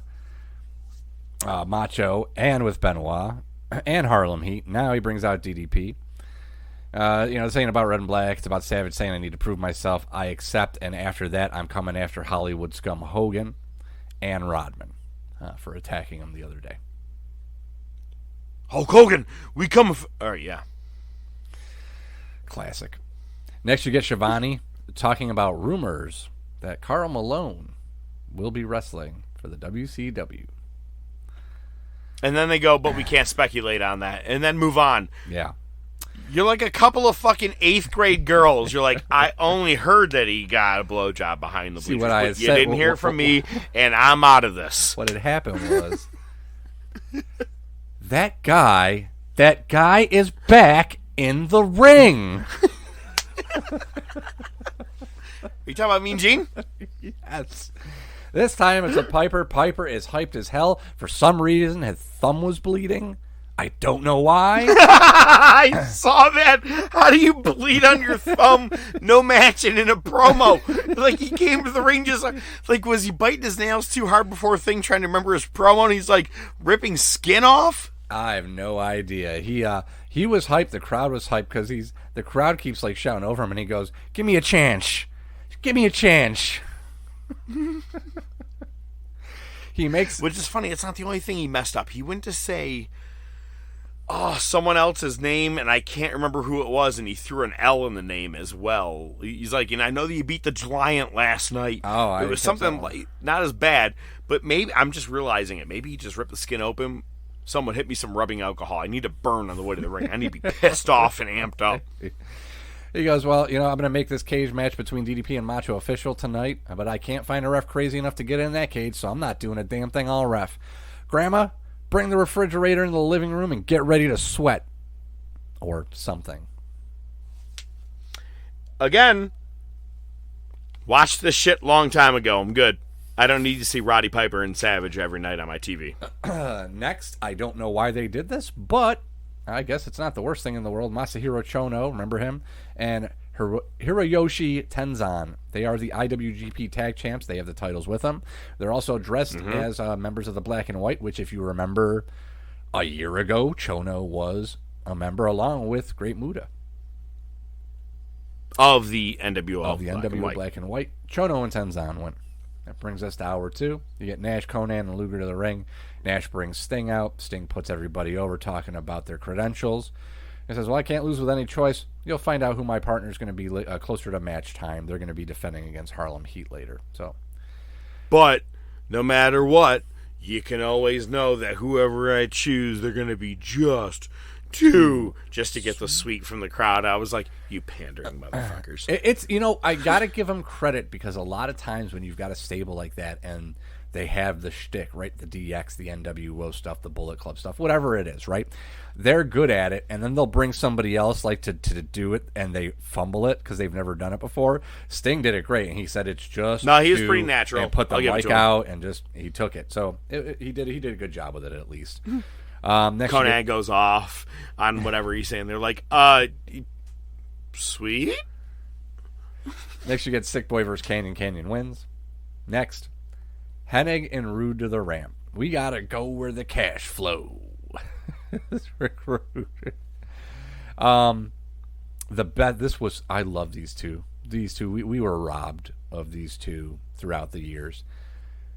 Basically, it's Hennig just cutting a promo on DDP and Goldberg, and he's just talking about how he's been swerving everybody. He's been swerving everybody since Flair wanted him in the Horseman. And he just calls it out, and he goes, and he looks over at Rude. He goes, Rude, he says something like, we all the things we've been through in the past 20 years. He goes, I will never swerve you. And they look away, and then they look back at each other. And they look away, and they look back at each other again. It was so fucking great. You're not lying. This shit, if they never left WWF and stayed under Heenan, they could have been a great tag team together as champions. Here, they're way too late in life. Rude's done wrestling, of course, but you're right. We were 100% robbed of. I mean, just watching them together, I'm like, that's Michaels and Triple H right now having a good time. That's 100%. Best friends having fun, and that's why it really does rock. Hennig at the end when all that happens. But this was, it was great watching this segment. It was great. Yeah, fantastic. That guy is back in the ring again. Actually, he's on the ramp this time. He's with Dylan, and who's holding the Cruiserweight title. Well, Jericho won. The title was vacant, so Jericho's the champ now. Jericho comes out, and he goes, I am the he sings I am the champion. Mean Gene. It's pretty good. And Gene, with the line of the night, goes, Freddie Mercury would flip in his box if he heard that.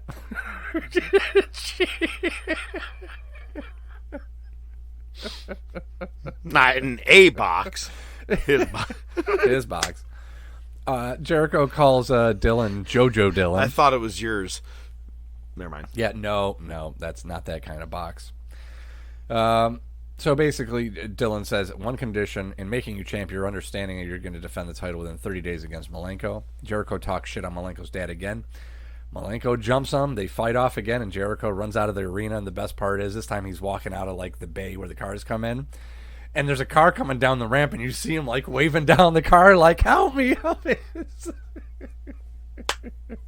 Could you imagine just drive by and the fuck is that? What is going on? Next you get Chris Adams versus Giant. This is fucking classic. Giant again smokes his cigarettes on the way down to the ring.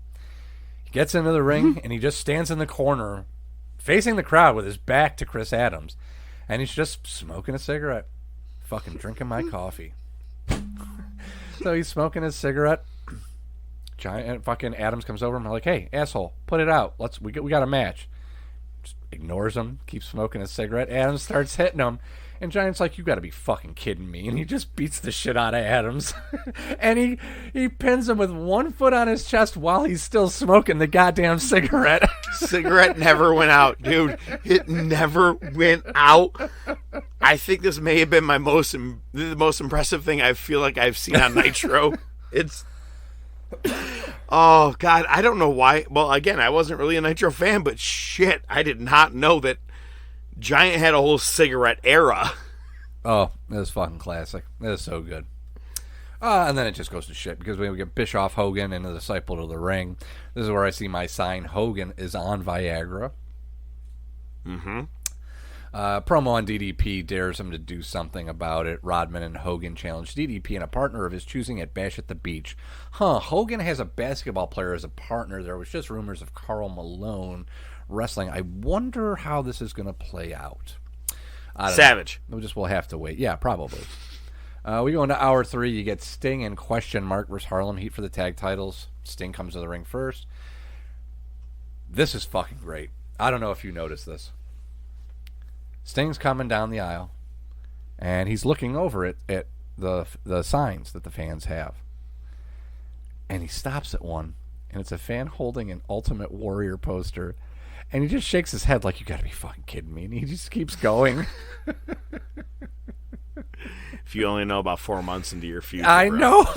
That's the best part. The timing is perfect. It's not only your past, it is your future. It is. It's Nash is going to be his partner. He comes out, does the survey time, and Sting ends up getting the win. They retain. Next, we get the Hogan Steiner vignette that we saw like 2 weeks ago, where apparently Scott Steiner is new to WCW. And then we get Bischoff and Steiner on the ramp. Steiner's wearing a tux jacket with an NWO shirt. Puts down New York City because they're in Long Island. Puts over L.A. He says, "Yeah, fucking, you want to live out here in New York City where the taxi drivers don't speak English? That's fine." Ripping off a DX. Yep. And the video package with him is like him being on set with Hogan. Yeah. Talking to what's his name? Carl Weathers. And it's just basically, making it look like Steiner's about to get into the movies. Pretty much. Yeah. Spoiler, he doesn't. He doesn't. Thank God. Let me tell you about a mathematical chance about how that happens. Exactly. Scott Steiner says he's the greatest thespian. Do you know what a thespian is, Eric? Hey, I'm not your brother. I know it has nothing to do with Ellen DeGeneres. I suppose. Ignorance. Scott calls out Rick. You're at home with your arm in a sling. You're out of wrestling. Yada, yada. All right. Here we go. Let's get through Main this. event. DDP versus Macho in the cage. This was a shitty cage. They must have put this together last second because there were gaps in the corner. Anybody could have just fucking squeezed through them. Oddly enough, they didn't use that as a possibility, but whatever. Piper has the slowest count ever. Macho thinks he won. Macho shoves Piper. Piper runs him down. Macho attacks him and hits a pile driver on him. DDP hits a cutter. Everyone's down. Then out of nowhere, you get fucking Goldberg chants because apparently even the fucking crowd was tired of this. Piper comes back up. DDP clocks him. Piper throws DDP into the cage. Savage attacks Piper. Piper fights back, throws Macho into the cage. Piper throws them both into the cage. And then the cage lifts up just a bit. Hogan and the Black and White come out. They all get into the ring. The cage lowers. Wolfpack comes out. Sting climbs the cage to the roof because apparently he thought he could get in easier that way. Everybody's trying to get in from the Wolfpack. And then Nash runs to the back. You see a crew member on the ground. Hang on. Wait, if you're going to not talk about it, I have to. Nash is at the corner pulling on one little spot, and someone threw a piece of trash or whatever, and it just landed directly on his shoulder and stayed there. Really? Until they panned it. Oh, maybe a different version, man, whatever I just didn't catch it. It landed on his shoulder for a good solid second, and then they panned away from it, and I was like, good shot. Whoever did that one. I mean, WCW didn't mind the trash being thrown in the ring, so fuck it. Right? No shit. But yeah, so Nash runs to the back and figures out. Yeah, he finds the controls for the cage. Yeah. Now, here's the thing. The show ends with Savage is seriously hurt, and then they just go off the air. Nash is at the back, lifting the cage. That leaves Sting, Luger, and Conan.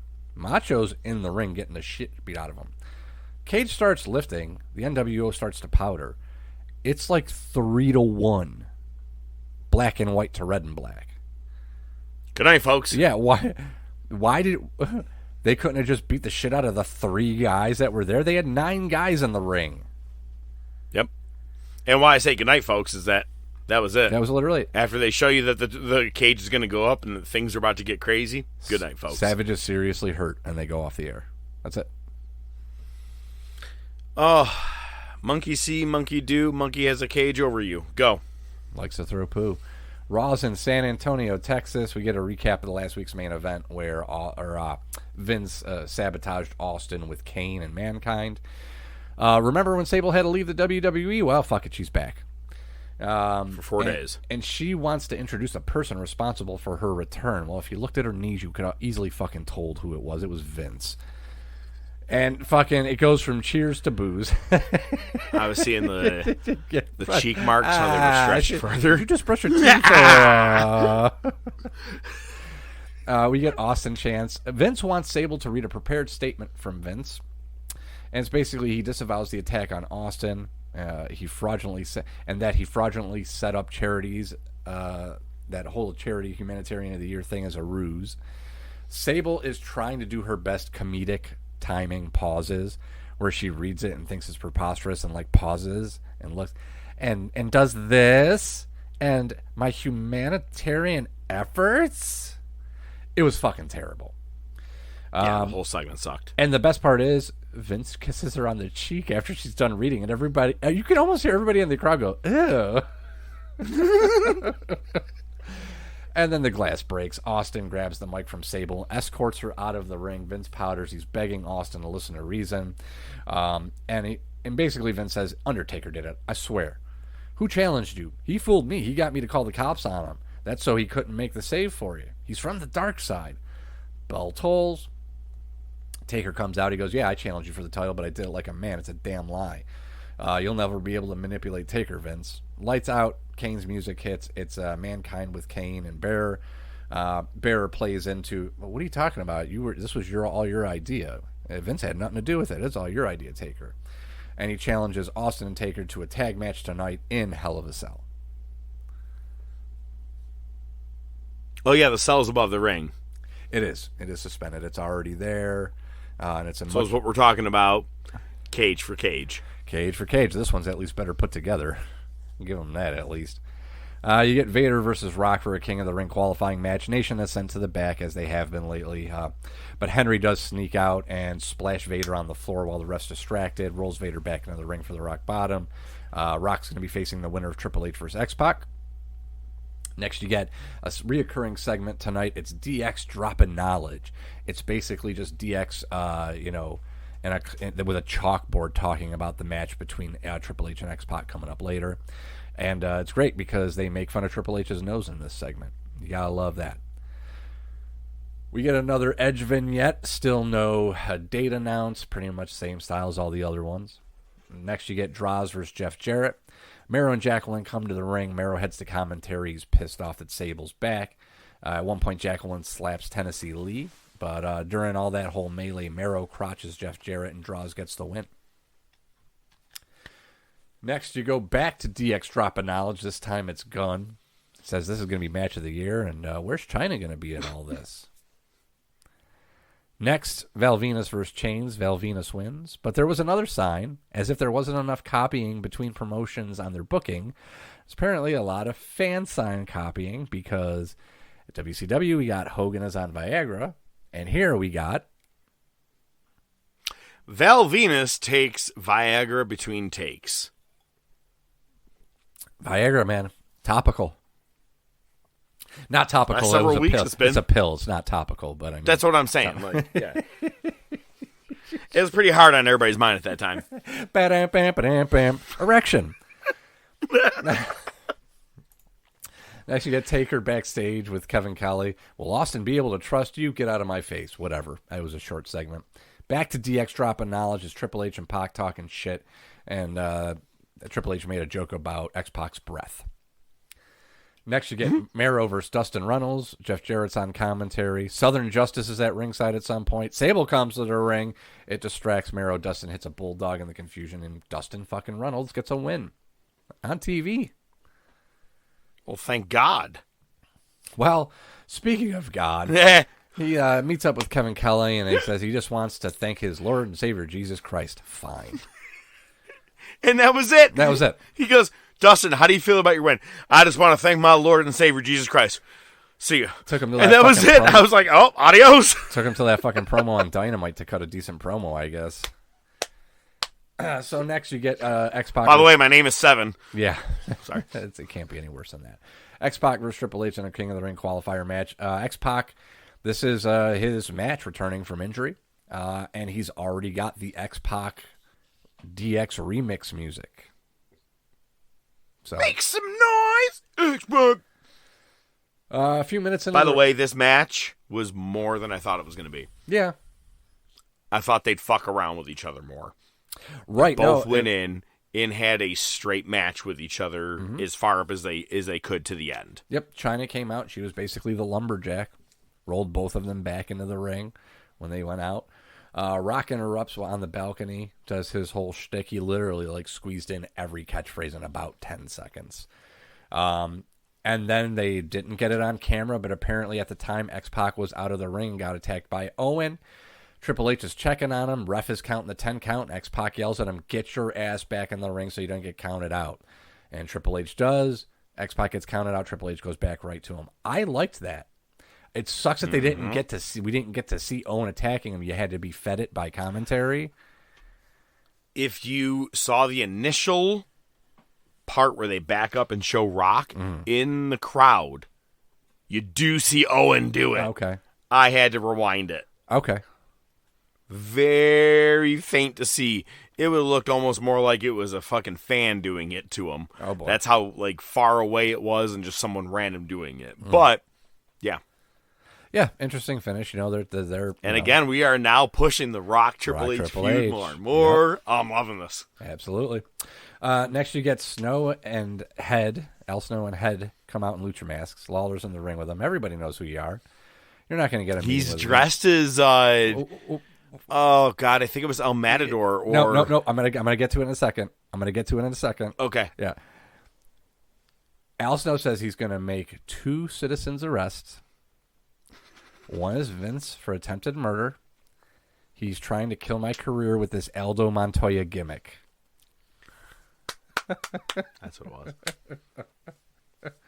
You got to admit that You know line who Aldo Montoya was, right? that line was just incredible.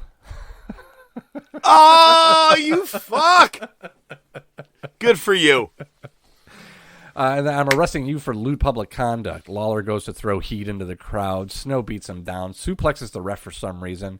King gets a brief advantage, but then he gets heed twice. And He gives him heed. Security gets heed too. You have to say they say it. They give him. Oh, he gave him heads. He gives him heed. Gives him heed. Yeah.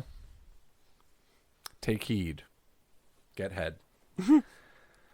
Yo, it is pouring here. Same We here. may need to wrap this shit up before the power goes out. I know, right? Well, let's get on with it. Cole is with Austin. Can you trust Taker? Austin doesn't trust anybody, and Taker can't trust me either. There you go.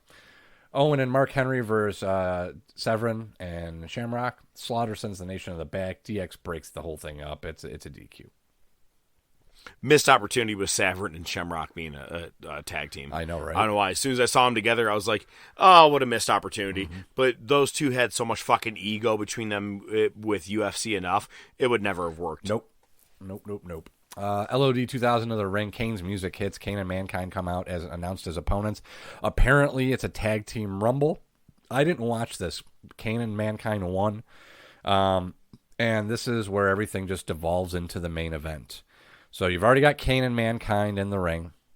Bearer or Mankind cut a promo as the cage lowers. Austin comes to the ring first. He waits for Taker. Taker's announced twice, doesn't come to the ring. Mankind and Kane just come out to the floor to beat down Austin. And Bearer locks himself in the cage. And at first I'm like, are you that much of a pussy? Like, is that the angle? Is the angle that you're a pussy so you're going to lock yourself in the cage so they can fight outside of it? And no, it was so that Undertaker could come through the canvas and attack Bearer with the door locked. Nobody could get to it. And in a mirror of the fucking main event from Nitro, Kane decides the best way to get into the cage, because he obviously doesn't remember when he ripped the door off before, is to climb to the top of the cage. Oh my god, that did not occur to me. That's fucking awesome. Maybe they reinforced it after 97. Yeah. He kind of ruined things. Well, I will say it's a very iconic moment because after Austin fights off Mankind, he climbs to the roof, And it's a very iconic moment that people remember of him walking across the cage, and you see all the lights flashing, everybody's cameras, and him just going right at Kane. And, it's pretty much where they're going off air, but this whole thing was just fantastic. And we're leading towards King of the Ring 98, and it's funny because it's not the first time it's not the last time we're going to see this cage prior to King of the Ring. I remember this. WWE was spending a lot of money in bringing this shit weekly to show before King of the Ring. But, try to remember, the final 2 matches of King of the Ring 98, that cage plays a part. So you might as well keep it going all the way through. Right. And Bearer is bloodied. Oh, yeah, That's he's the best busted part. wide open. Yeah, he's busted wide open, and Taker's just beating the shit out of him. It's a great ending to Raw. It was. Better version than the cage clusterfuck of, well, I don't know how to lift it. Oh, how do I get in? Oh, let me pull on this. Oh, let me. At least it was a planned thing for, yeah. Good Raw. I'm excited. Gotta be honest, man. Oh, I'm going to have a very special story, not only next week as a top topic, but I'm going to have a very special story when we get to the King of the Ring 98. Because I remember where I was at that boy's house. And there's a very amazingly funny story that goes along with this. And I just can't wait. But, oh, God. It never gets old watching Mankind get thrown off the cage. I can't wait. It's a couple of weeks away, baby. Yeah, that's right. You ever feel like you look outside and looks like there's a fire in the sky? Recently, yes. Let's talk about that.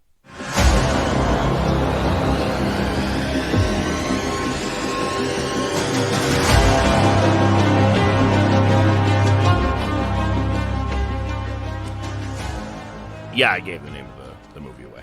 So, a movie with D.B. Sweeney and some other guys. Some other people. And apparently this is a true story about you have this guy, a bunch of these guys, they are lumberjacks, and they, oh God, the state is just slipping away from me, but it's like one of those like Montana, Wyoming, kind of like, I believe it's something like that. Maybe Nebraska, fucking, I don't know, Mexico, whatever. And you know who's in this movie is the guy who plays Terminator 2, the villain. Patrick. Yeah, that guy. Yep. He is a part of the crew as well. And it's funny because he has long hair at one point and has a beard. He kind of looks like Roddy Piper. Always thought that was Roddy Piper playing the part. But let's get down to what this movie's about. Look, if you may or may not have heard, last week here in New York, it looked like there was a fucking fire in the sky. It looked like everything was in sepia mode. It looked like I knew right there on the spot I will never, ever need a set of yellow tinted glasses. Right. I realize it's just not my jam, baby. Smelled like campfire outside the whole time. It smelled like Quebec was on fire. And pretty much that's what happened.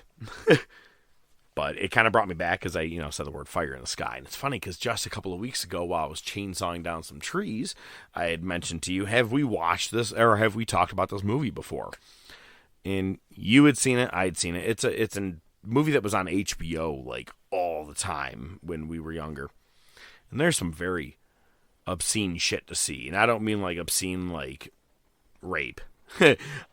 This movie is about, when we talk about a fire in the sky, it is a UFO kind of movie. I steer very clear from this kind of shit. I generally do. I don't necessarily believe in UFOs, aliens, all that kind of stuff, or it's that, or I just don't really give a shit, if that makes sense.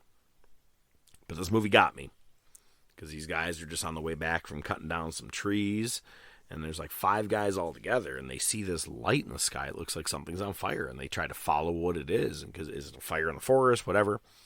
They get there, and it's just this weird light in the sky that is a burned red, like pulsating.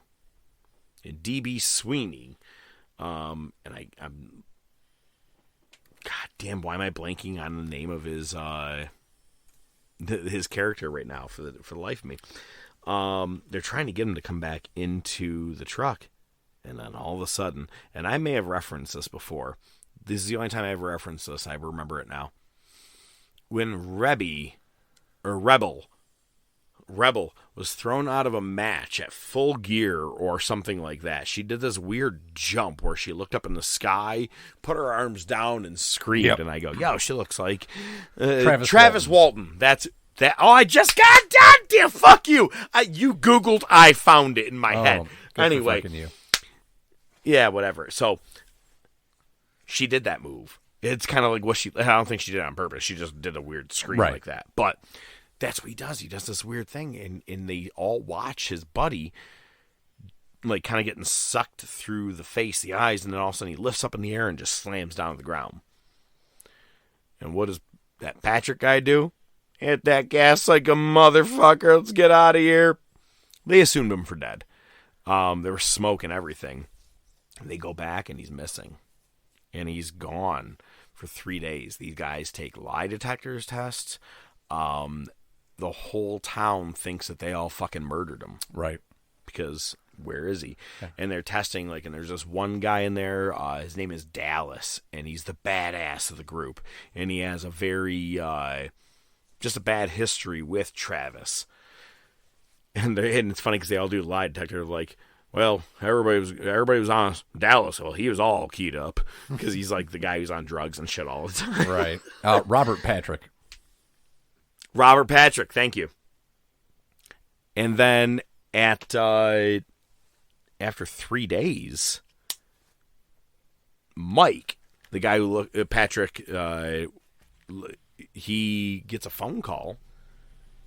And it's Travis, and he goes to this motel, and there's his buddy, naked as this fucking day he was born. Yep. Doesn't want to be touched. And, they bring him to the hospital, trying to see if he's okay. And I'm like, all right, this is all right. The movie's not bad, all right. And then they're having a homecoming party, because he's 3 days away. He hasn't said a goddamn word. What should we do? Let's put 50 people in the middle of his fucking living room and make this goddamn dude freak out. Yep. To the point that he's sitting under a table in the kitchen.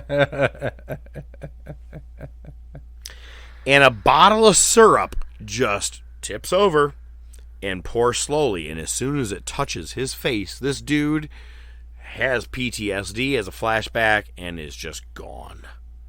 Mentally. And from here for pretty much almost to the end of the movie. Out of it. And we get to see his occurrence in the other life, if you want to call it. His abduction. Bro, I do not know how to describe some of this shit. Like, okay, cool part. You get to float around lifelessly, or not lifelessly, weightlessly, right? Moving around. Mm-hmm. He finds the spacesuits. Finds that, okay. Or he sees, like, alien things. He's like, okay, they're spacesuits, whatever. And all of a sudden gets sucked into this spot. And, Jesus, I mean, out of nowhere, a bunch of aliens, and they are ugly little motherfuckers, strap him to a table with the biggest giant latex thing ever. Oh, that's right. I forgot about that. And you see his whole body trying to move and breathe. He can't. And they cut just a tiny hole in his mouth for him to breathe. And then they slowly not slowly, they give this giant glob of jelly into his fucking mouth. Mm-hmm. Intubate him. To shut him up. Yep. And then put that, that intubate. And then you see this thing going down, this pin that's about to drop right into his eye. And they do it. Like, the thing lasts about a good 60 seconds of how long this thing is dropping. And just before it stops, or before it happens, we're back to present day. But Jesus Christ. And this thing gave me nightmares. No lie. I'm not, like, no bullshit. That's not even a lie. Professor lost his shit from this movie. But it was like, I'll watch it again. I'll watch it tonight if I want to. It's weird. I'll cry. I don't care. I'm a fucking man. I'll cry about aliens. And him and and Mike, his old lumberjack buddy, they become friends again in the very end. And, it all's well. But, dude, if you want to just see some really weird, fucked up shit, about alien life form. Maybe this is the reason I don't like watching some of those movies, and I'm like, I don't believe in it. I don't believe in it. Easier that guy to took. just Yeah, write that's off, not real. right? So Travis Walton was an extra in the movie. He is. Yep. Travis Walton. He was also. He's in, I believe, the courthouse, or when everybody's all he's like one of the town meeting, yelling and shit. Yep. He was also on Rogan, and he actually talks about the real thing. So his story was, same thing. Guys, a bunch of loggers. They get done. He gets sucked up. They go to check out the light. They leave. They come back. He's not there. But apparently his story is like it wasn't, because in the movie they make it seem more of a like, oh, you're a foreign life form. We're gonna probe you and we're gonna find shit out. Travis Walton's story is that he was abducted, and the aliens kept him because he was broken, and they fixed him, and then they brought him back. Yeah, it's fucked up to hear him talk about it. Yeah, so Hollywood's like, I don't like that version. Pretty much. Let's say we stuff some shit in your eye and put some jelly in your mouth and put some latex over so you couldn't breathe. Yep. That seems way better. Yep. No, 100%. And make other people scared of maple syrup the rest of their fucking life. Exactly, right? Yeah, I remember that fucking maple syrup scene. It was filmed pretty nice because it did kick off the whole fucking PTSD. So, if you have not watched it, I don't know. It may be out there on certain platforms. I know I have it personally on DVD and shit. It's just a really weird movie, but at the same point, it was more mainstream, I feel like, than a lot of UFO or alien abduction kind of movies were at that point, minus Alien. Right, which wasn't really an abduction movie at all. Exactly. I mean, this was a pretty big production. I mean, there's fucking commercials for it. You saw them on TV. It was in the theaters. Yeah, this was a pretty fucking big movie when it came out. And the cast is not shy of a lot of names. I mean, even the cop that's looking after him, Jesus, the cop that's going after him, if I'm not mistaken, is Maverick's father. It is. Brolin. No, Garner. James Garner. James Garner, exactly. So it had a lot of big name people in this movie. Look, if you want to be freaked out a little bit, like I said, it's not one of those like straight up UFO movies. It's more about the missing of a local guy that everybody knows. But great movie, very big fan. Fire in the Sky, like I said last week here in New York, I was like, we're all dying. Here it is. They're taking over. Oh Lord, they coming. Oh, baby. But next week, I am going to tell you about One Night in Fresno. That's right, baby.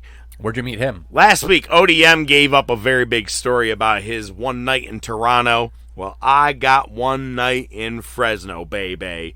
And let me just tell you right now, it ends with the worst, disgusting sexual encounter I've ever heard of in my entire life. Was she 15? And it wasn't mine. I got to say right now, it wasn't mine. I may do those on a nightly basis, but this was the worst one. Here we go. We'll talk to you next week. I'm the professor. I bid you a farewell. He is ODM. He's got 5 words to close out this show. It's not easy being Wheezy.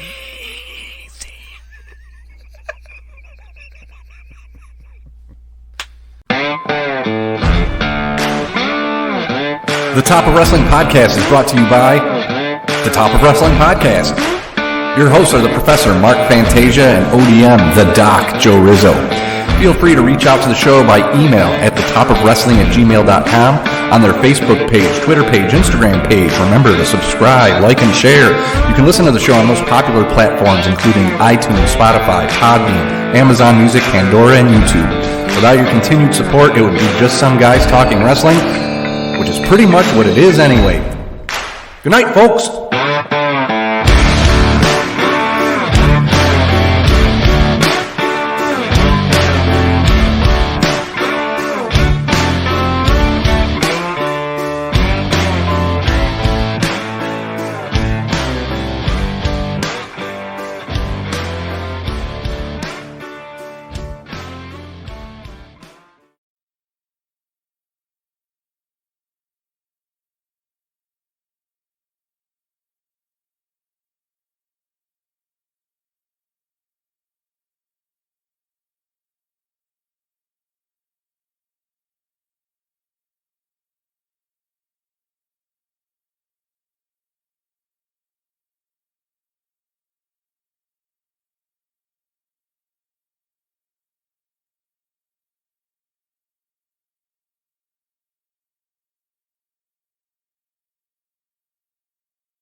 It is the Monday Night Wars.